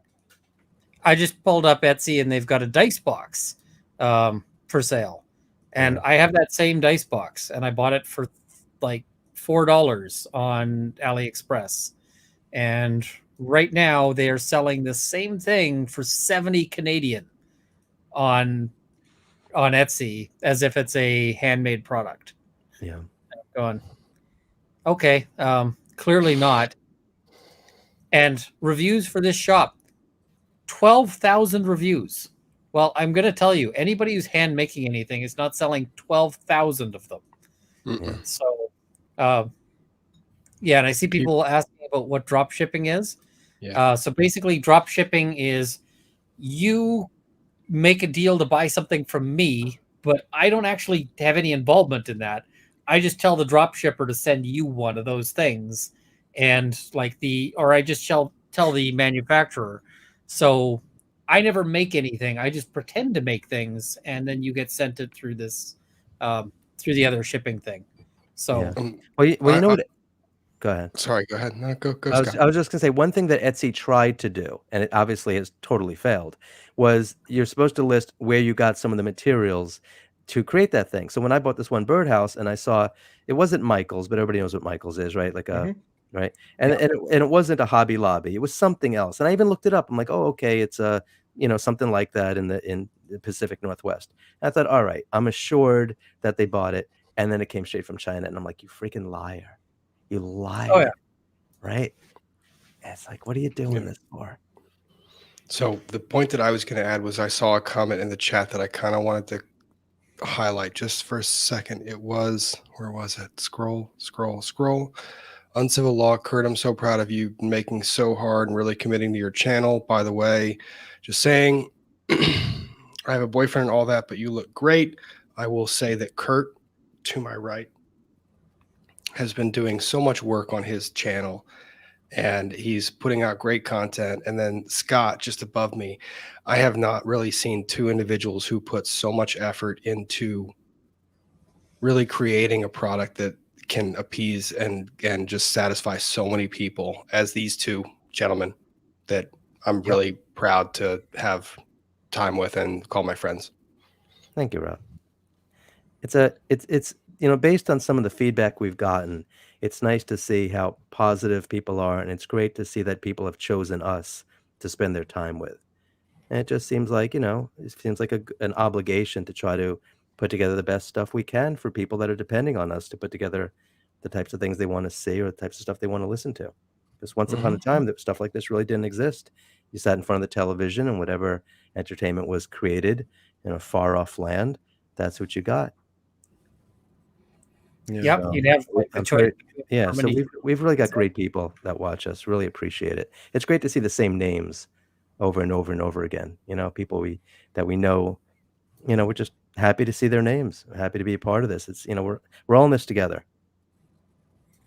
Absolutely. I think in some ways this channel saved my life, because I was heading into some dark places, and because this channel became successful, I was able to make choices that allowed me to become a lot happier. And people see it, and I see it in the chat all the time about how people say how I'm smiling more and happier.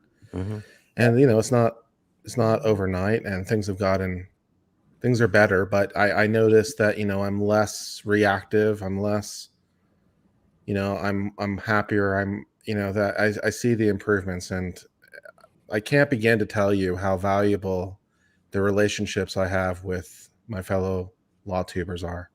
These people are my family, and there was a reason that I wanted to go see them, because I care about these people on a genuine personal level.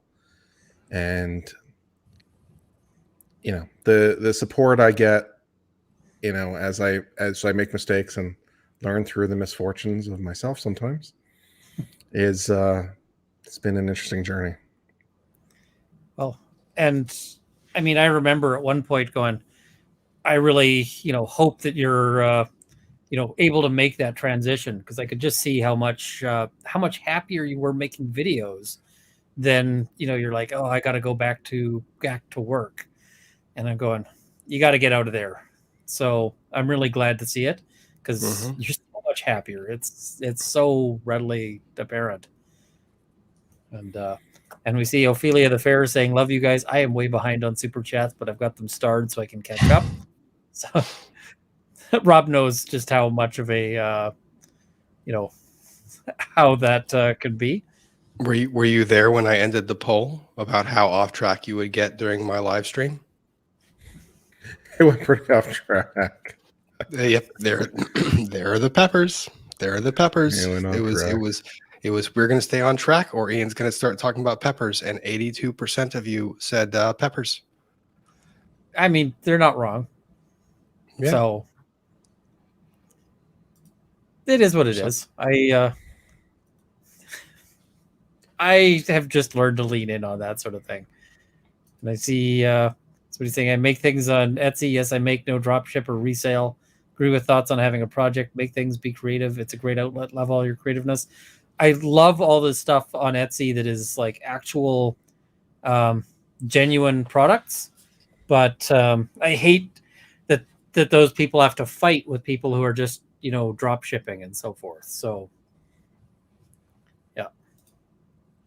I see Trufflehound noting the change in Kurt is noticeable. We love you, mate. It's amazing to see not just how far you've come, but your trajectory. It's just fantastic. Yes, absolutely. So, Yeah, it's with a lot of your support and love, and a lot of your encouragement that it's possible. And I know you guys are there, and I'm trying to be the best uncivil law I can be. well, there's something funny about that statement. I'm trying to be the best uncivil law I can be. I love that joke. I think you need to make a shirt that says, I'm trying to be the best uncivil law I can be. I'm trying to be the best uncivilized person I can be. I love it. I love the channel name. It's a great channel name. It's And fantastic. it's one of those channel names where you hear it, you're just like, oh, I wish I could steal that. Oh no, my favorite is the intro. Kurt, can you give us the intro? Welcome to Uncivil Law, where we learn through the misfortunes of others. As always, I hope you enjoy this legal education content. Today will be the day I earn that subscription. Oh God, it's just Nice. every time. Like It's also amazing how difficult it is to come up with a good name, and when it finally hits you, it's like a thunderbolt. But Hayden down in Australia, I mean, he was doing anything he could because you typed up Law Patrol, and all it kept bringing up was Paw Patrol. I don't even know what the heck Paw Patrol is, but it's like this poor guy. I mean, it's like I know him, I'm friends with him, I know what I'm typing up, and it's still bringing up this Paw Patrol thing. And I mean, that one he kind of should have expected if he. Speaking of Paw Patrol, yeah. It wouldn't have occurred to me since I didn't know what the heck it was, but yeah, you got to search it. But even trying to find something to replace it, it's like you think you got a good name, you're like, wait a minute, that's associated with something else, and it's not so easy. Yeah, I just went with a book that nobody knows, like a book series that nobody's known about for however long. Although you should, because it's fantastic. I wonder how many people regret. I wonder how many people regret their name that they chose. Like, I mentioned this with Marilyn Manson. Do you think? I mean, it probably sounded cute when he was 19 or 20 years old, but did he expect to continue doing this? Whatever, 20 years, 30 years later, how long? I don't know how old he is, 50 something. So, is it still a good name? On one hand, yes, but on the other hand, I don't know if it's his persona or is it the name of his band. Do you guys know? I mean, wasn't it supposed to be the name of the band more than him? No, it's kind of both. And then you have people who eventually become their own persona, and it's like hard to separate the person from their own persona. That's kind of a sad moment when that happens. Yeah, you mean when they? You mean like they basically play into a character? It's basically like the con man conning himself, and you see it sometimes with stars where they're like playing a caricature, and then they become the caricature. Yeah, and they can't separate themselves from their own sort of invention. You've been watching the Alex Jones trial. I have been watching the Alex Jones trial. Yeah, it's been interesting. But yeah, you got Alice Cooper. You've got Boy George. Boy George is another one that it's like Boy George. Yeah. How long can you keep calling him Boy George? He's 60 years old. What do you call him? Boy. Who knows? It comes and goes. It comes and goes. And Aylin saying, "Excuse me, I've read the entire Rumpole omnibus." Yes, it is fantastic. It's the books of Rumpole of the Bailey. I need more time. Can we just have more time in a day? Like, I feel like I could learn a lot of things. I want to learn a lot of things. Why is there only 24 hours? Well, at least you watched The Godfather, thank God. At least you got that That out of the was, way. I mean, yes, I did. But you need to watch Dog Day Afternoon. Did you guys see S- that? s- Ian, If Kurt? S- Well, Scott, the afternoon, I'm sure. if I give you a Rob needs to watch list, I will never be I'll never be in court again. I'll be watching stuff until the end of time. Yeah, that's true. Yeah, but Dog Day Afternoon, that's a good movie. Rumpole is one of my favorite sort of book series, and also they had really good BBC shows because it actually, in a lot of ways, does criminal defense as criminal defense is, or at least a lot closer to it than most shows. Because most shows fall into a few traps. The first trap is I'm the criminal defense lawyer who only defends the factually innocent. It's like, well, the position you're taking is actually kind of unethical because at that point you're stepping into the role of a judge and you're not allowed to do that. You defend, people. And so this whole thing of we only take innocent clients is like, that is not actually how the job works. But also things like he has one of his stories is about his client is actually innocent, but actually innocent for reasons he doesn't want to tell anybody. And so how do you get that out? And how do you, sort of protect your client and that kind of thing? Mhm. And, he deals with angry judges. He deals with, various personalities. It's fantastic. So it's the If perfect you name for you, but at least you made a variation of it so there's no confusion. There's a Yeah. band out of Glasgow, Bell and Sebastian. Great group. I mean, really great. Great music, great musicianship. But Bell and Sebastian is a children's book. But they came up with this name when they were in college, and they didn't know what was going to happen. Like, yeah, Bell and Sebastian. It was just a college project. But they ended up becoming so successful that they had to make a deal with the author. It's like, look, this is a trademark issue. We get it. People think we're you. They think so, here's some money or whatever it is that they worked out. But, so yeah, coming up with a name is tough stuff. So yeah, Uncivil Law is great. Law and Lumber. I was actually watching the stream that you were on when you were on for the first time, and they kept telling you, get the hell out of here. Go make that video, right? They're practically throwing you off the show to just like, go make It that video, Rob, it go make literally the did. video, It was right? Yeah, And it was true. It was true. But these are the same people that I now call some of my best friends, which yeah. is one of the coolest experiences that I think you can ever kind of have. And Mhm. one of the coolest things that I have kind of seen in the letters or things that get sent, like I got emotional the other day when I was reading a letter that came with a box full of, it was a coloring book. It was a coloring book. And there was a 4-page letter that came with it, and it was thanking me. And I'm going, why are you thanking me? And it's one of the coolest things in the world to see a community of people come together and support each other. People look at YouTube like it's this place of hate. It's not. It really isn't. You're looking in the, if you're looking, you're looking in the wrong place. I'm sorry, you're looking in the wrong place. It's pretty cool. Yeah. YouTube is like going to the liquor store and being like, ah, this liquor store is terrible. All I get from there is Malort. It's like, well, buy something else. If all you're drinking is Malort and Coors Light at the liquor store, that's on you. There's so many other things there. Yeah. Yeah, YouTube's been a great opportunity for everybody. I abandoned Facebook. I used to spend a lot of time on Facebook. I had a lot of followers there, but I was tired of just posting the same information over and over and over again. And you could post a bunch of stuff in the morning, and then 3 hours later, somebody gets on and they won't scroll down. And they're saying, Scott, why don't you post photos of blah, blah, blah? And it's like, why don't you scroll down and you can see it? But at least on YouTube, you're able to go to our channels and be like, oh, okay, Rob covered this. Oh, okay, and Ian covered this, Kurt covered that, and you could actually watch it from the beginning to end. And it's it's almost like having a Encyclopedia Britannica, right? It's like, okay, you got A, B, C, D, E. You're going through the whole row of it, and so that's really it's a great thing, and hopefully none of us ever have any issues, as some people have. It's a little scary sometimes, feeling like we're walking on Mhm. eggshells, but um, just keep on moving forward. So far, so good. The other really cool thing, and I will say this because two of the most common perpetrators of this act of kindness are actually on stream right now, and we've got Scott and Kurt. Whenever one of us is live, you will see your other favorite YouTubers in the chat, participating and engaging and sending comments and sending jokes. One of the best jokes that I've ever seen came in a chat that came from Kurt, and he sent it as a $5 super chat. He said, "Are you going to SawCon?" And I read it and I was like, is there such a thing as SawCon, as in Saw Convention, like thinking woodworking? Yeah. And it took Kurt. It was the best developed joke I remember think that. I've I'm like, ever what? seen. It's like 30 minutes later, he goes, "SawCon D's nuts," and I was like, "You son of a bitch!"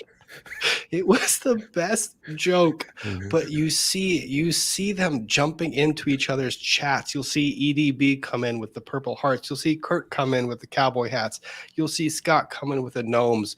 Like, you'll just see everyone jump into each other's chats, and it really is a reminder that community is that strong. Like, you're not going to break it. Yeah, a rising tide lifts all boats. Mm. And I think some of us, I was talking to Joe, he and I were on Legal Vices earlier today, or yesterday. What day is this? I think it was earlier today. And some of us, maybe all of us, I have no idea what it's like to feel envy or jealousy for anybody. It's never been something in my mind. If anything, I'm happy. The more you guys can get, the more everything. It's like, why not? Why wouldn't I be happy for people? And so yeah, it's a great community. Really is. I mean, before you guys came on board, I mentioned very briefly that, the Beatles felt bad for Elvis because he was by himself, right? There was nobody like him, but the Beatles all had each other, right? And so that's kind of an interesting thing that, whatever somebody's going through that's in this kind of circumstance that we find ourselves in, at least there's somebody that in some capacity can relate to it, which is great, Plus, we all like each other and we like each other's content. So there's that. Mm-hmm. Yep, absolutely. And so I see, is the Jeffrey McDonald case on the list for Trials of the Century?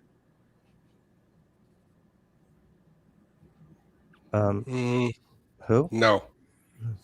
I don't know that one. No, it's not. Because I just put this into a Google spreadsheet. Medical doctor, 1979, murdered his pregnant wife and 2 daughters. This sounds Is that the one The Fugitive is based off of? No, that's Sam Shepard. He was in the Special Forces. Captain. Are you doing Sam Shepard? Mm-hmm. Excellent. Have to. How can you not do The Fugitive? I think and that was F. Lee Bailey too. Oh, was it? In his prime. Yeah. Lee Bailey in his prime was a force. Dude, he was a force. Ian wasn't there, but there was a point in the Trials of the Century this past week. Patty Hearst and F. Lee Bailey is going toe-to-toe with the judge, and the judge is saying, "I instruct you to answer." And F. Lee Bailey was going, "And I'm going to tell you that you need to plead the fifth and not answer." And it was a back and forth for a page and a half where the judge was like ripping into Bailey, and Bailey was like, "I get it, Judge. I'm telling my client not to answer your question." And the judge is like, "Answer the question." F. Lee Bailey's like, "Don't answer the question." A page and a half later in the transcript, and the judge says, "You don't have to answer the question." I was like, how badass is that you're looking and fighting with a judge, the judge is instructing your client to answer, and you're like, "Do not answer," and you win. Yep. Incredible. That's bold. I think is it me next week? Next week we're doing the Boston Massacre with John Adams. You're not available until the 28th because your schedule does not open you up until the 28th. Yes. I'm just gonna have Mrs. Runkle send me your calendar. I will have to do that. And yes, the 28th I'm good to go. And I'm looking at doing Guy Paul Morin on that, which is a famous wrongful conviction case.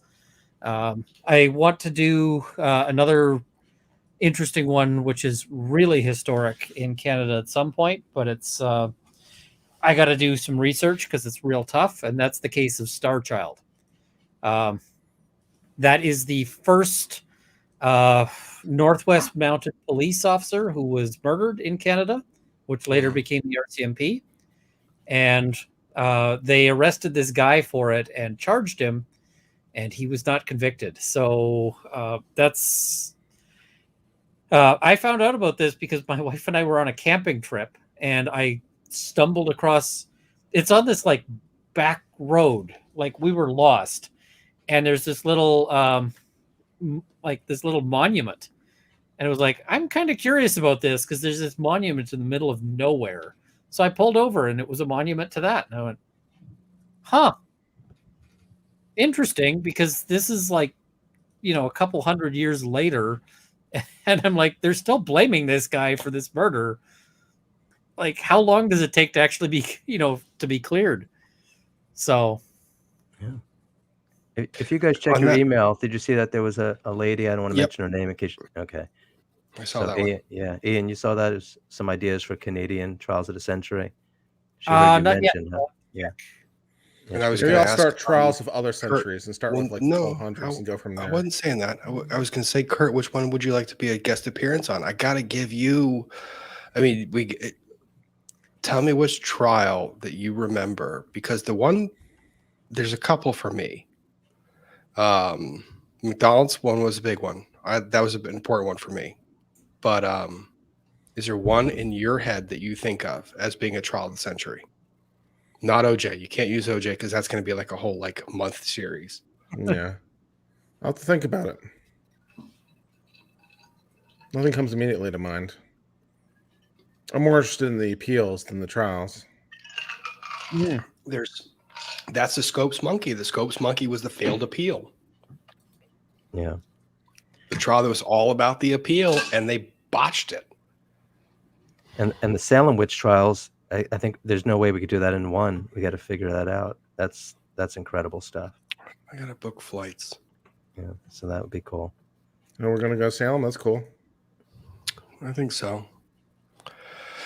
I'm gonna get Scott on camera, whether he likes it or not. He might be hiding behind like a statue, but.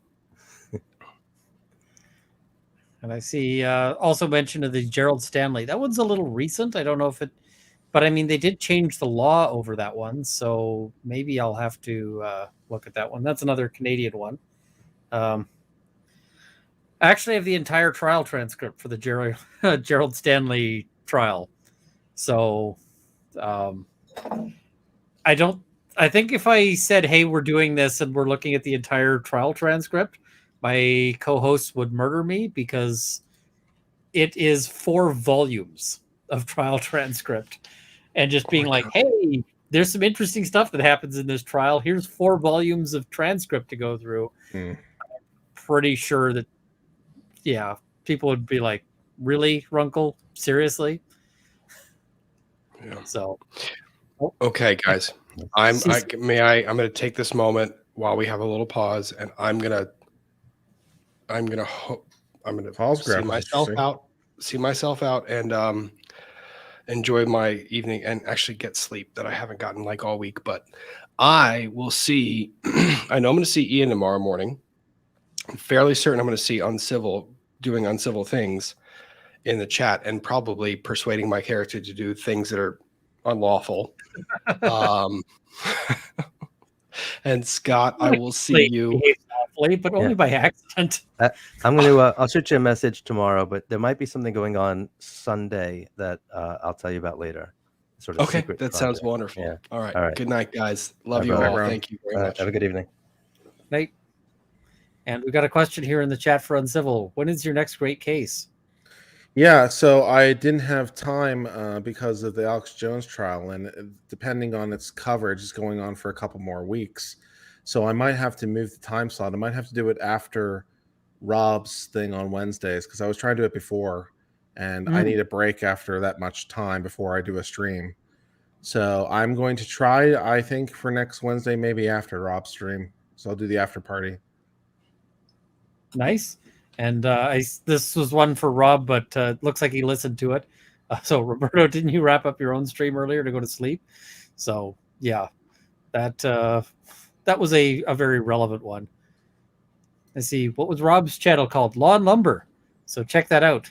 As opposed to the lumber and law. Yes. And I see the how about the Robert Latimer trial? That's another good one to look at. Law tubers, what does the change in monarchy mean for the law here in Canada? And some people got really upset at me when I said this, but really it changes the headers on cases. Canada, Canada has known for a while that monarchs are not immortal. And so, and especially because, I mean, Queen Elizabeth was getting on in years, right? And as much as she was a healthy person, right up until she very suddenly wasn't, it was sort of recognized that eventually this might happen. So basically, by operation of law, every reference to the Queen changed to a reference to the King, and things keep going. So now Court of Queen's Bench in Alberta is Court of King's Bench. Queen's Counsel are King's Counsel. And all of the RV, Bobson cases are now, it used to be Regina and Bobson, and now it's Rex and Bobson. So, but it's still R and Bobson. So it's still,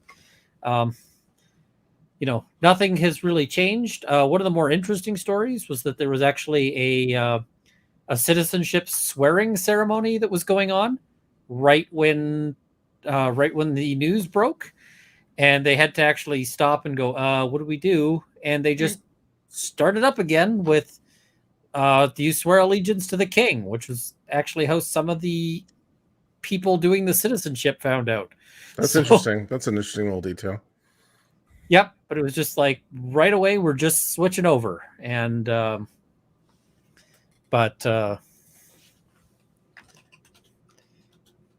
yeah.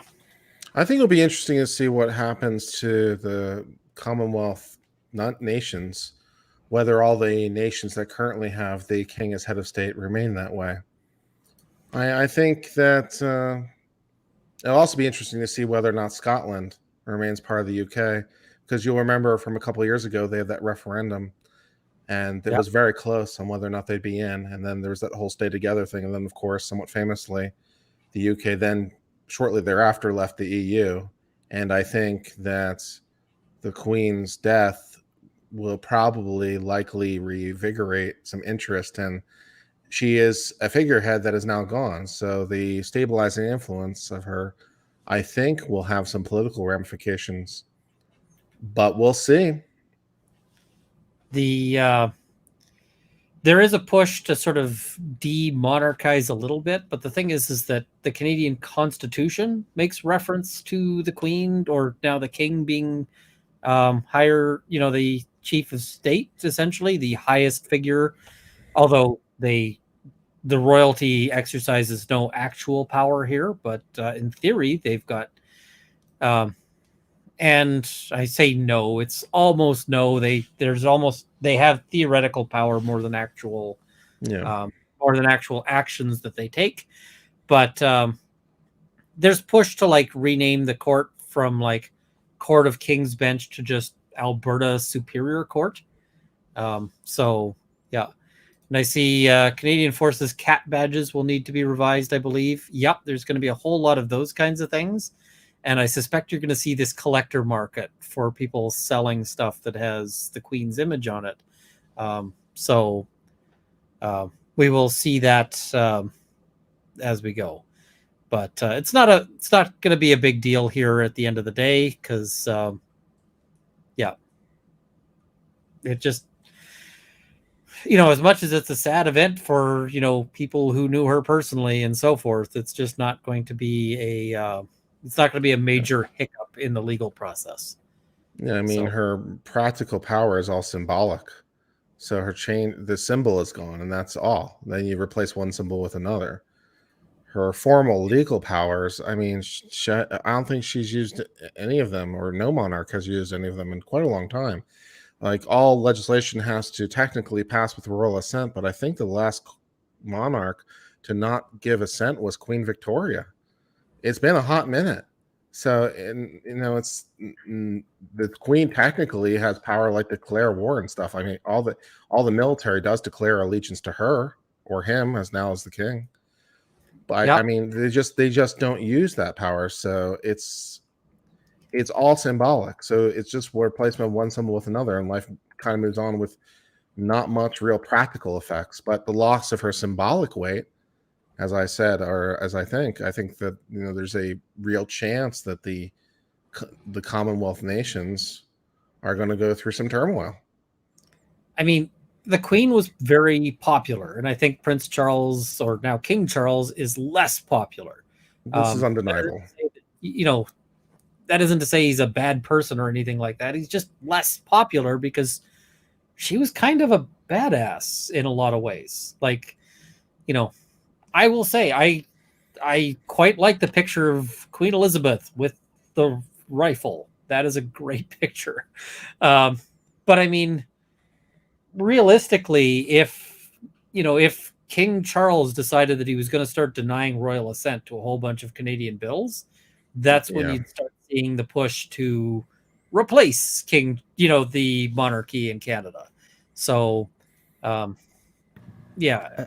I think one of the reasons why she appealed to so many people is that when she was born, there was no expectation she would be thrust into that role.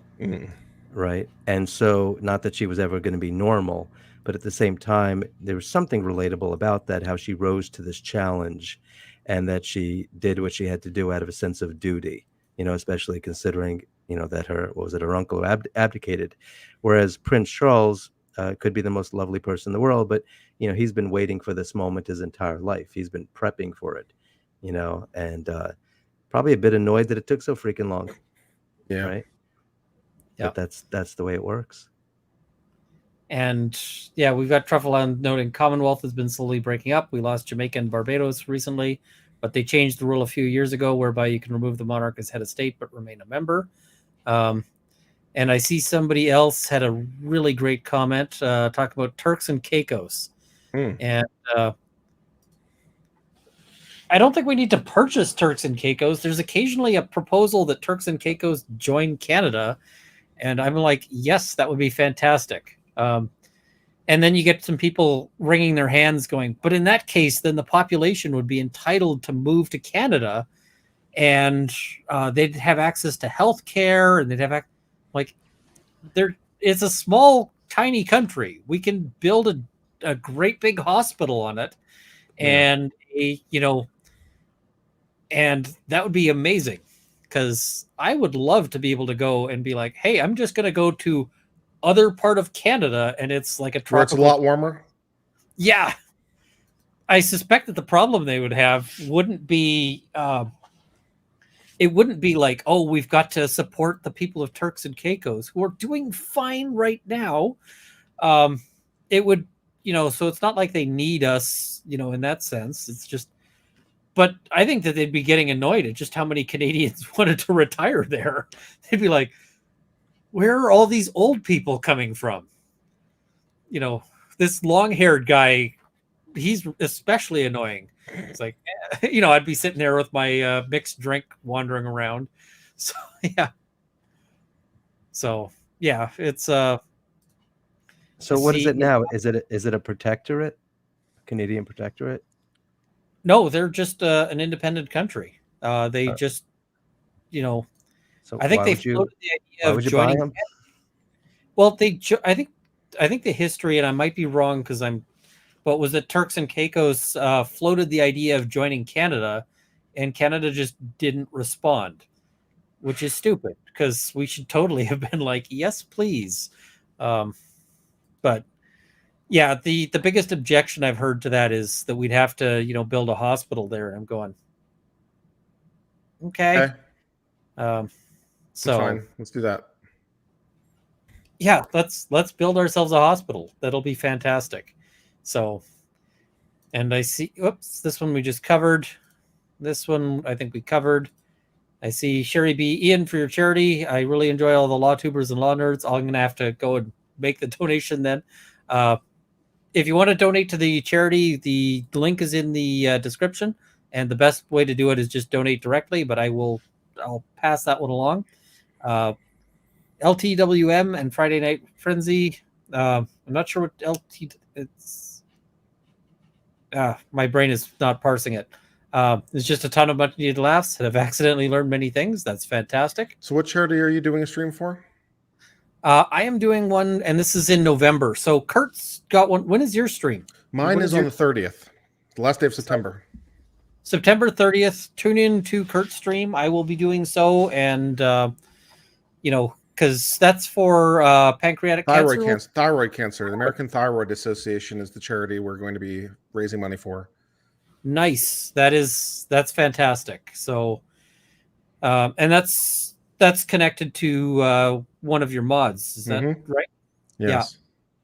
Oh, and I see people in the chat saying "Law Talk with Mike." Yes. So yeah, that's a great cause. And then so I'm planning on a 12-hour stream, and we're hopefully going to have a lot of law tubers stop by and take an hour slot or something and do things and play some games and hang out, read some cases, go through some old Supreme Court stuff. It'll be fun. Nice. And I'm not trying to one-up you, but in November 5th, it's a 24-hour live stream for because that's just how Extra Life sort of works. And what is it? So I'm going to basically be gaming for 24 hours straight, and I am sure that I'm going to get interesting by the end of it. What is Extra Life? It's basically so at some point people were sort of mocking gamers or whatever. So some gamers decided, you know what, we're going to do gaming for charity, and so they set it up as a sort of this thing where gamers can raise money for charity, and they've raised an insane amount over the years. So is Extra Life an umbrella for other charities, or is it a charity under itself? Because I'm curious what they're funding or what the charitable exercise is. Mostly hospitals, and basically you can pick. So I sort of chose that, like, the fundraising I'm doing will be going to the Stollery Children's Hospital here in Edmonton. Excellent. So, and I see somebody saying Desert Bus for Hope. I have attention deficit, so I will either win Desert Bus or I will just completely get destroyed by it. But are you familiar with Desert Bus? I am familiar with the game, yes. Yeah. I've never played it, but I've definitely heard tell, and I'm definitely aware of the marathons where they play it for days for reasons. Yeah. I'm amused by the notion of, like, making a game around this terrible experience they had, and that is just designed to be unpleasant. It's like, I understand. I'm reading. The objective of the game is to drive a bus from Tucson, Arizona to Las Vegas, Nevada in real time at a maximum speed of 45 miles per hour. The feat requires 8 hours of continuous play in real time to complete. Why the hell would you want to do this? Yeah, it's just a completely straight road, but the bus veers slightly, so you have to have your hands on the controllers at all times. And if for any reason you go off-road, then the tow truck comes and tows you back to the starting point in real time. Yes. And you have to start over. But do things like squirrels run in the road? Nothing happens. Absolutely nothing happens. A kite flies by? No. A bug hits the windshield? No, nothing. Nothing. What? And this is a game. Technically. Yes. That people will do this, and this is a choice. You say, yes, this will be what I will do. So this was designed by Penn and Teller. Yeah, I see. After an experience they had in terms of this bus trip. But it's a game that's designed to be miserable. It is designed to be difficult and unpleasant to get through just because it's a brutal experience. Wow. So yeah, it's just and they have, like, charity fundraisers to do it. to play through it, and it's just like, why would you So, do this? so if you do this, right, and you're planning to, the screen is going to be on whatever it is you're. What's that? I'm not playing Desert Bus. Okay. This is part of my. But hypothetically, if you did, the camera would be on the bus, or would it be on you and you're talking? I mean, do people need to watch this? I mean, will you be talking during this stream that you'll be doing? Well, I'm going to be playing different games. Okay. So I'll probably be bringing up, like, I'll probably play a lot of Hades. Mm-hmm. Not a lot of Desert Bus. In fact, 0 Desert Bus. But, yeah, and I'll be talking on that for part of it because it's on a Saturday, assuming Lawyers and Dragons is still running, and I hope it is. Part of it'll be Lawyers and Dragons. So we'll do that, and then that'll be sort of how that goes. So yeah, nice. It'll be interesting, but I'll definitely be playing some gaming. I'll probably play some Vampire Survivors and 20 Minutes Till Dawn and some Puraspura, maybe some Prison Architect, build a prison as I'm trying to cure cancer. That could be fun. Nice. So 24 hours, by the end of it, I will be getting pickled. And, 12 hours is still a brutal, thing, although I'm going to guess you're probably going to be less crazy by the end of it. But yeah, let's make that happen. Because I will be trying to join in if I can to help you raise some cash there, and we'll see how that goes.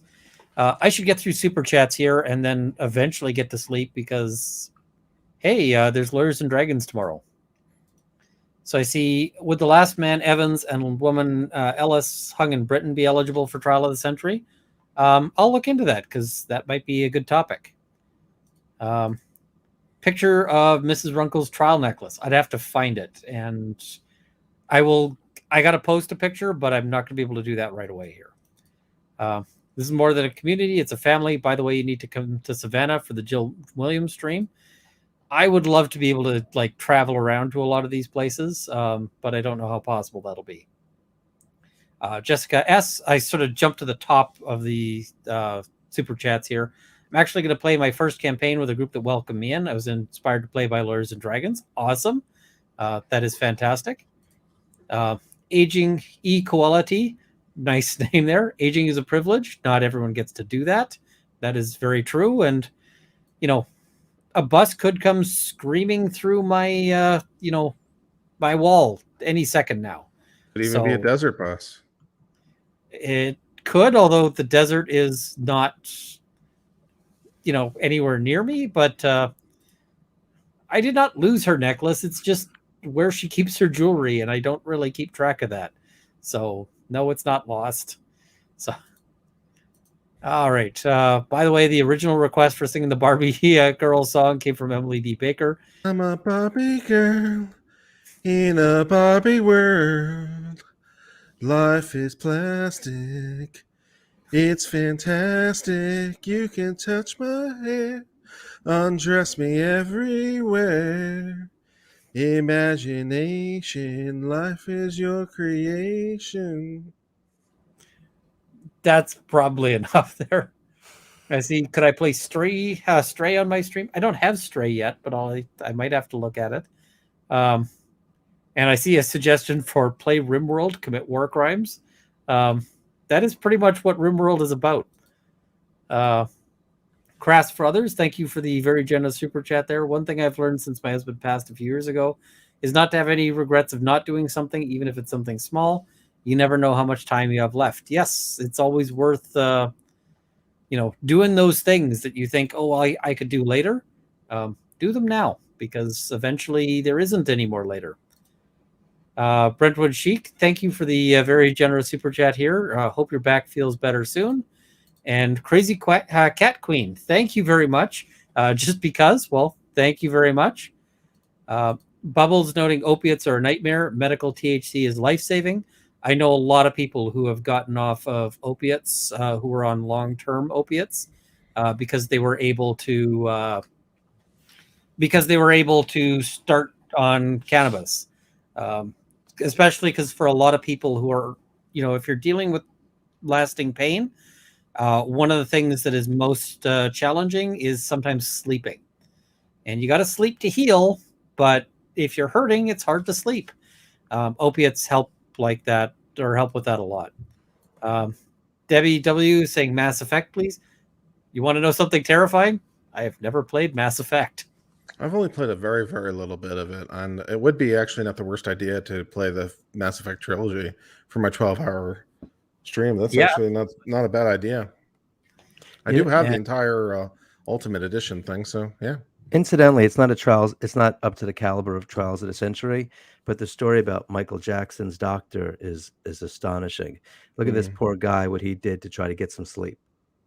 Right? I mean, he has a doctor doing what he did to him because one of the most depressing Michael Jackson stories for me is the time that he paid a bunch of actors to shop in a grocery store so that he could shop in a grocery store like it was a normal experience. Wow. The actors were told to shop like it was just a normal day for them, so that he could go to a grocery store and just shop like he was a normal customer.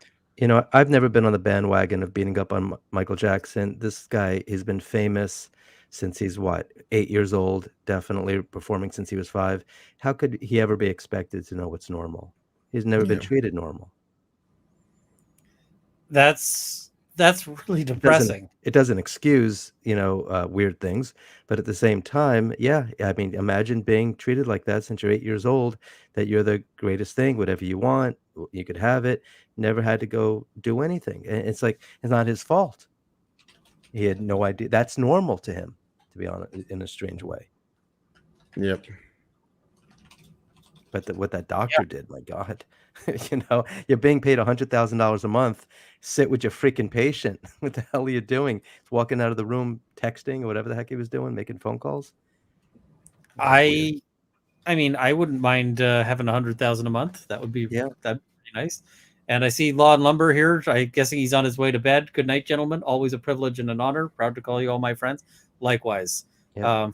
One of the great things about the whole Depp trial was getting to meet Rob and Scott. It just wouldn't have been possible otherwise. Like, it would never have happened. And I'm glad for it. Kurt, I met, I think, was through coverage of Rittenhouse. Yeah, no, we met in person at the wedding, and we had a very nice lunch at the airport. It was very wonderful. Yep. And I hope to be able to do more, hanging out in person at some point to if the YouTube thing sort of takes off and one day I'm traveling around sort of covering trials, there'd be a whole lot of people I'd want to visit. So, yeah. All right. It's cool. It's cool that you continue doing your work that you love, though. I'm friendly with Tug, and he and I were exchanging some messages a while back, and I asked him if he wanted to come on my stream for something I was doing, and he said, I'd love to, but I'm working. And I'm like, what? He's like, yeah, I got to be at work. I said, wait a minute. I thought you make like $9 zillion a month. He's like, I work. He goes, I love my work. And I'm like, all right, brother. Yeah. How cool is that? That's the thing. Is if YouTube was paying me $100,000 a month, I'd do more pro bono. Yeah. Like, I just, do more work for free because I like working. I like helping people out. And, so the dream is to turn YouTube into the career primarily so that I can do the legal work for nothing just to help people out. Yeah. What was beautiful about what Tug said, because he said it today actually, was that, he lives in an area where there's a lot of poverty, and what he does really makes a difference. I mean, and he could see it. He could see the difference that he makes. And I thought that's awesome. Good for him. Yeah, absolutely. So I see, what is it? A mod day would be great. We need to recognize their hard work. Yes. And, see how they would like to be recognized. Alyssa Ramirez.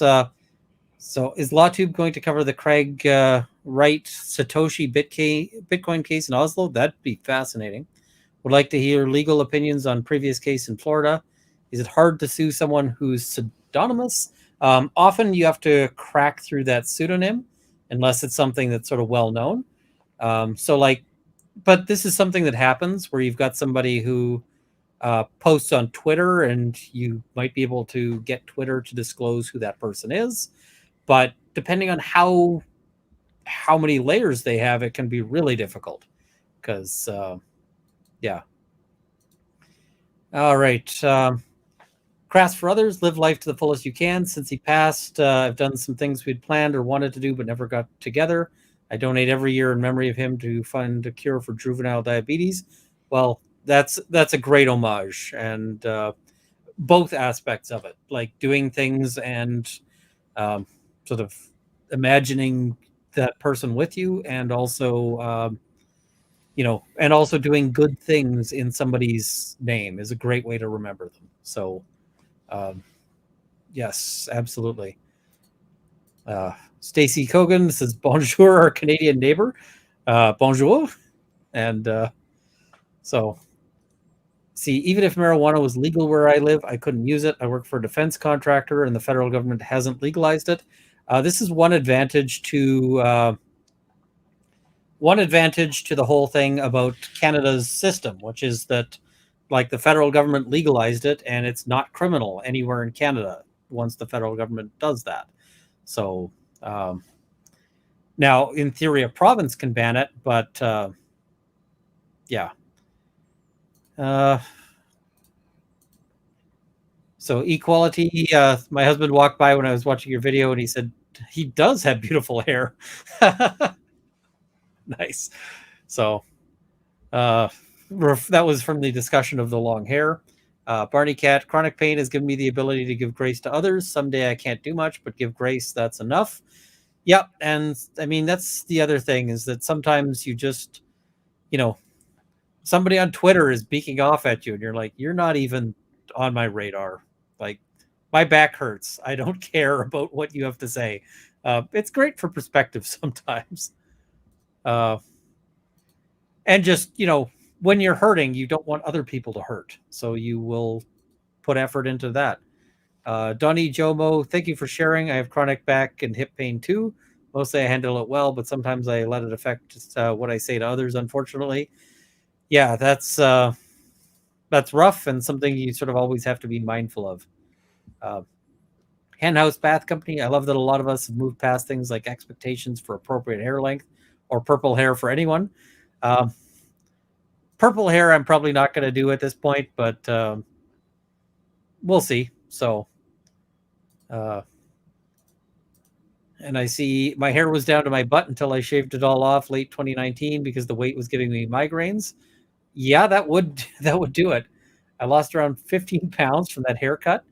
Kept it just long enough to braid since. You know what I'd be really tempted to do if I had hair that long and cut it would be to try to use it in some sort of craft.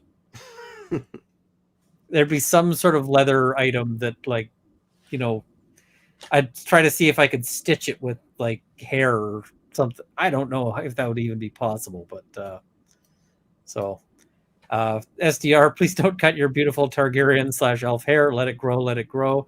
I'm gonna keep it, for a while at least. There's no plans on that. Caitlin Williams, thank you for the puppy love and for the treat fund. And T in Tennessee, Ian, I have 4 boxers. Honestly, it isn't as bad as you think. They play with each other. I have 3 on my lap right now. The problem is that I suspect that if we had like 3 more dogs, then I would be sleeping on the floor full time. They would outrank me in terms of who gets a space in the bed.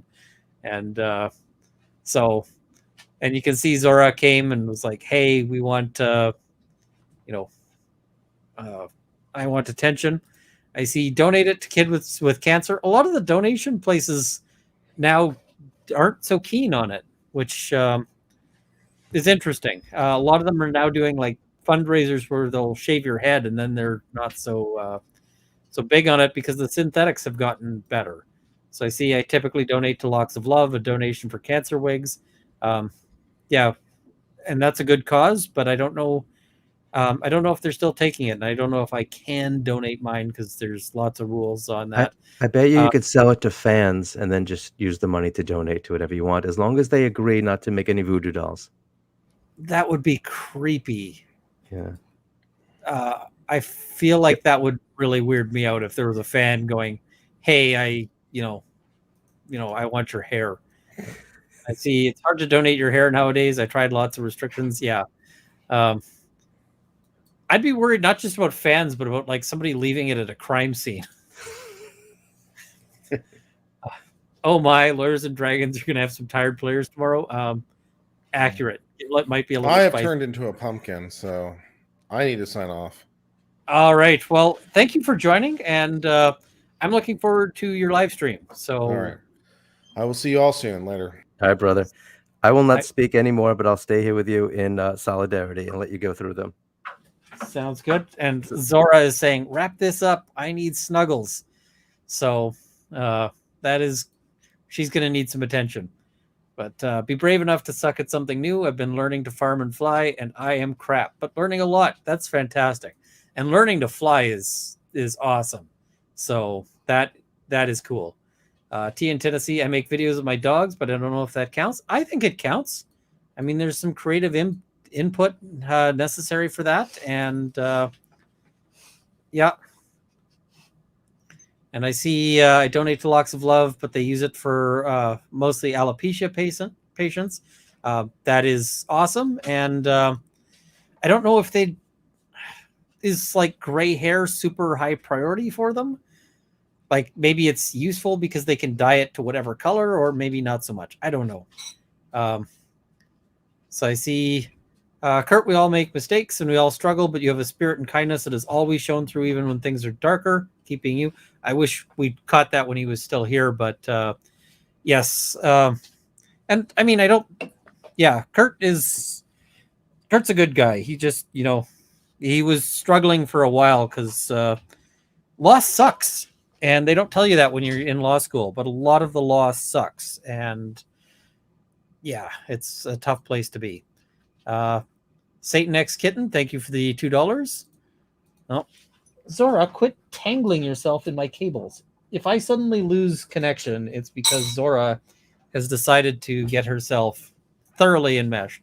And anybody who deals with any level of depression, you got to be really careful how you choose to spend your time and what career you choose, because you only go around once, and choosing a career is not the easiest thing in the world, and depression's a very serious thing that people sometimes can't get a handle on. So yeah, it's been obvious, I think, to everybody how much happier Kurt has become over the course of just watching him.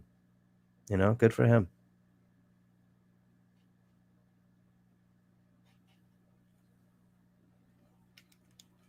I think your audio's out, brother.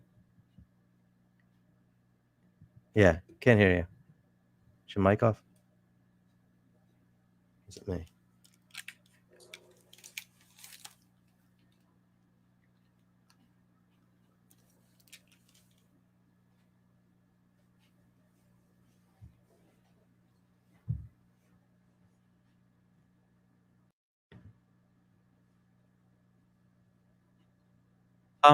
Can you hear me?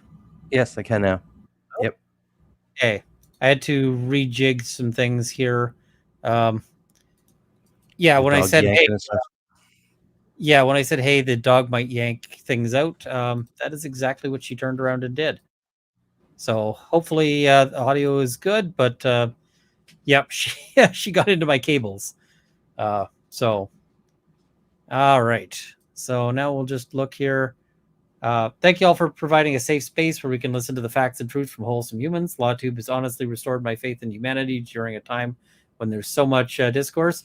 Thank you. I mean, we try to just be sort of reasonable people who, sometimes we can get passionate, but we try not to be unfair or anything like that, or mean.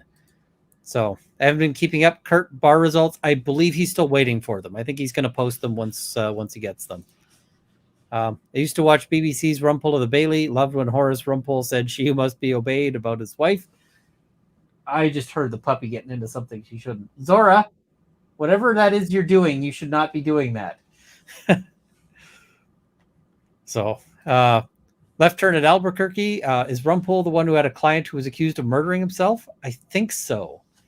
It wouldn't surprise me if that was a thing there. I see people laughing about Zora muting me. Yes. Zora is sort of Zora's got some opinions like, hey, it's bedtime. All right. We're down to, I think, 5 left. I like the fact that LawTube is the place where people can discuss topics, disagree, but still have good discussions. Absolutely. That's one of my favorite things about it as well. Ian and Rob, and I guess Rob's not here at this point. What directed you to choose your respective specialties in your law careers? I always liked criminal law because criminal law is interesting. And, there's always, however crazy you think things are going to be, criminal law gets crazier. But the other thing is that criminal law matters to people in a way that no other area of law really does, except family law, which is what Rob does. Because at the end of the day, like the question of is somebody going to spend time in jail matters to people. Where it's, I've got a friend who's in property litigation, and he spends a lot of time fighting over things like, was this fence line, here, or was it a foot over? And sure, that's important, but at the end of the day, it's not important in the same way, right?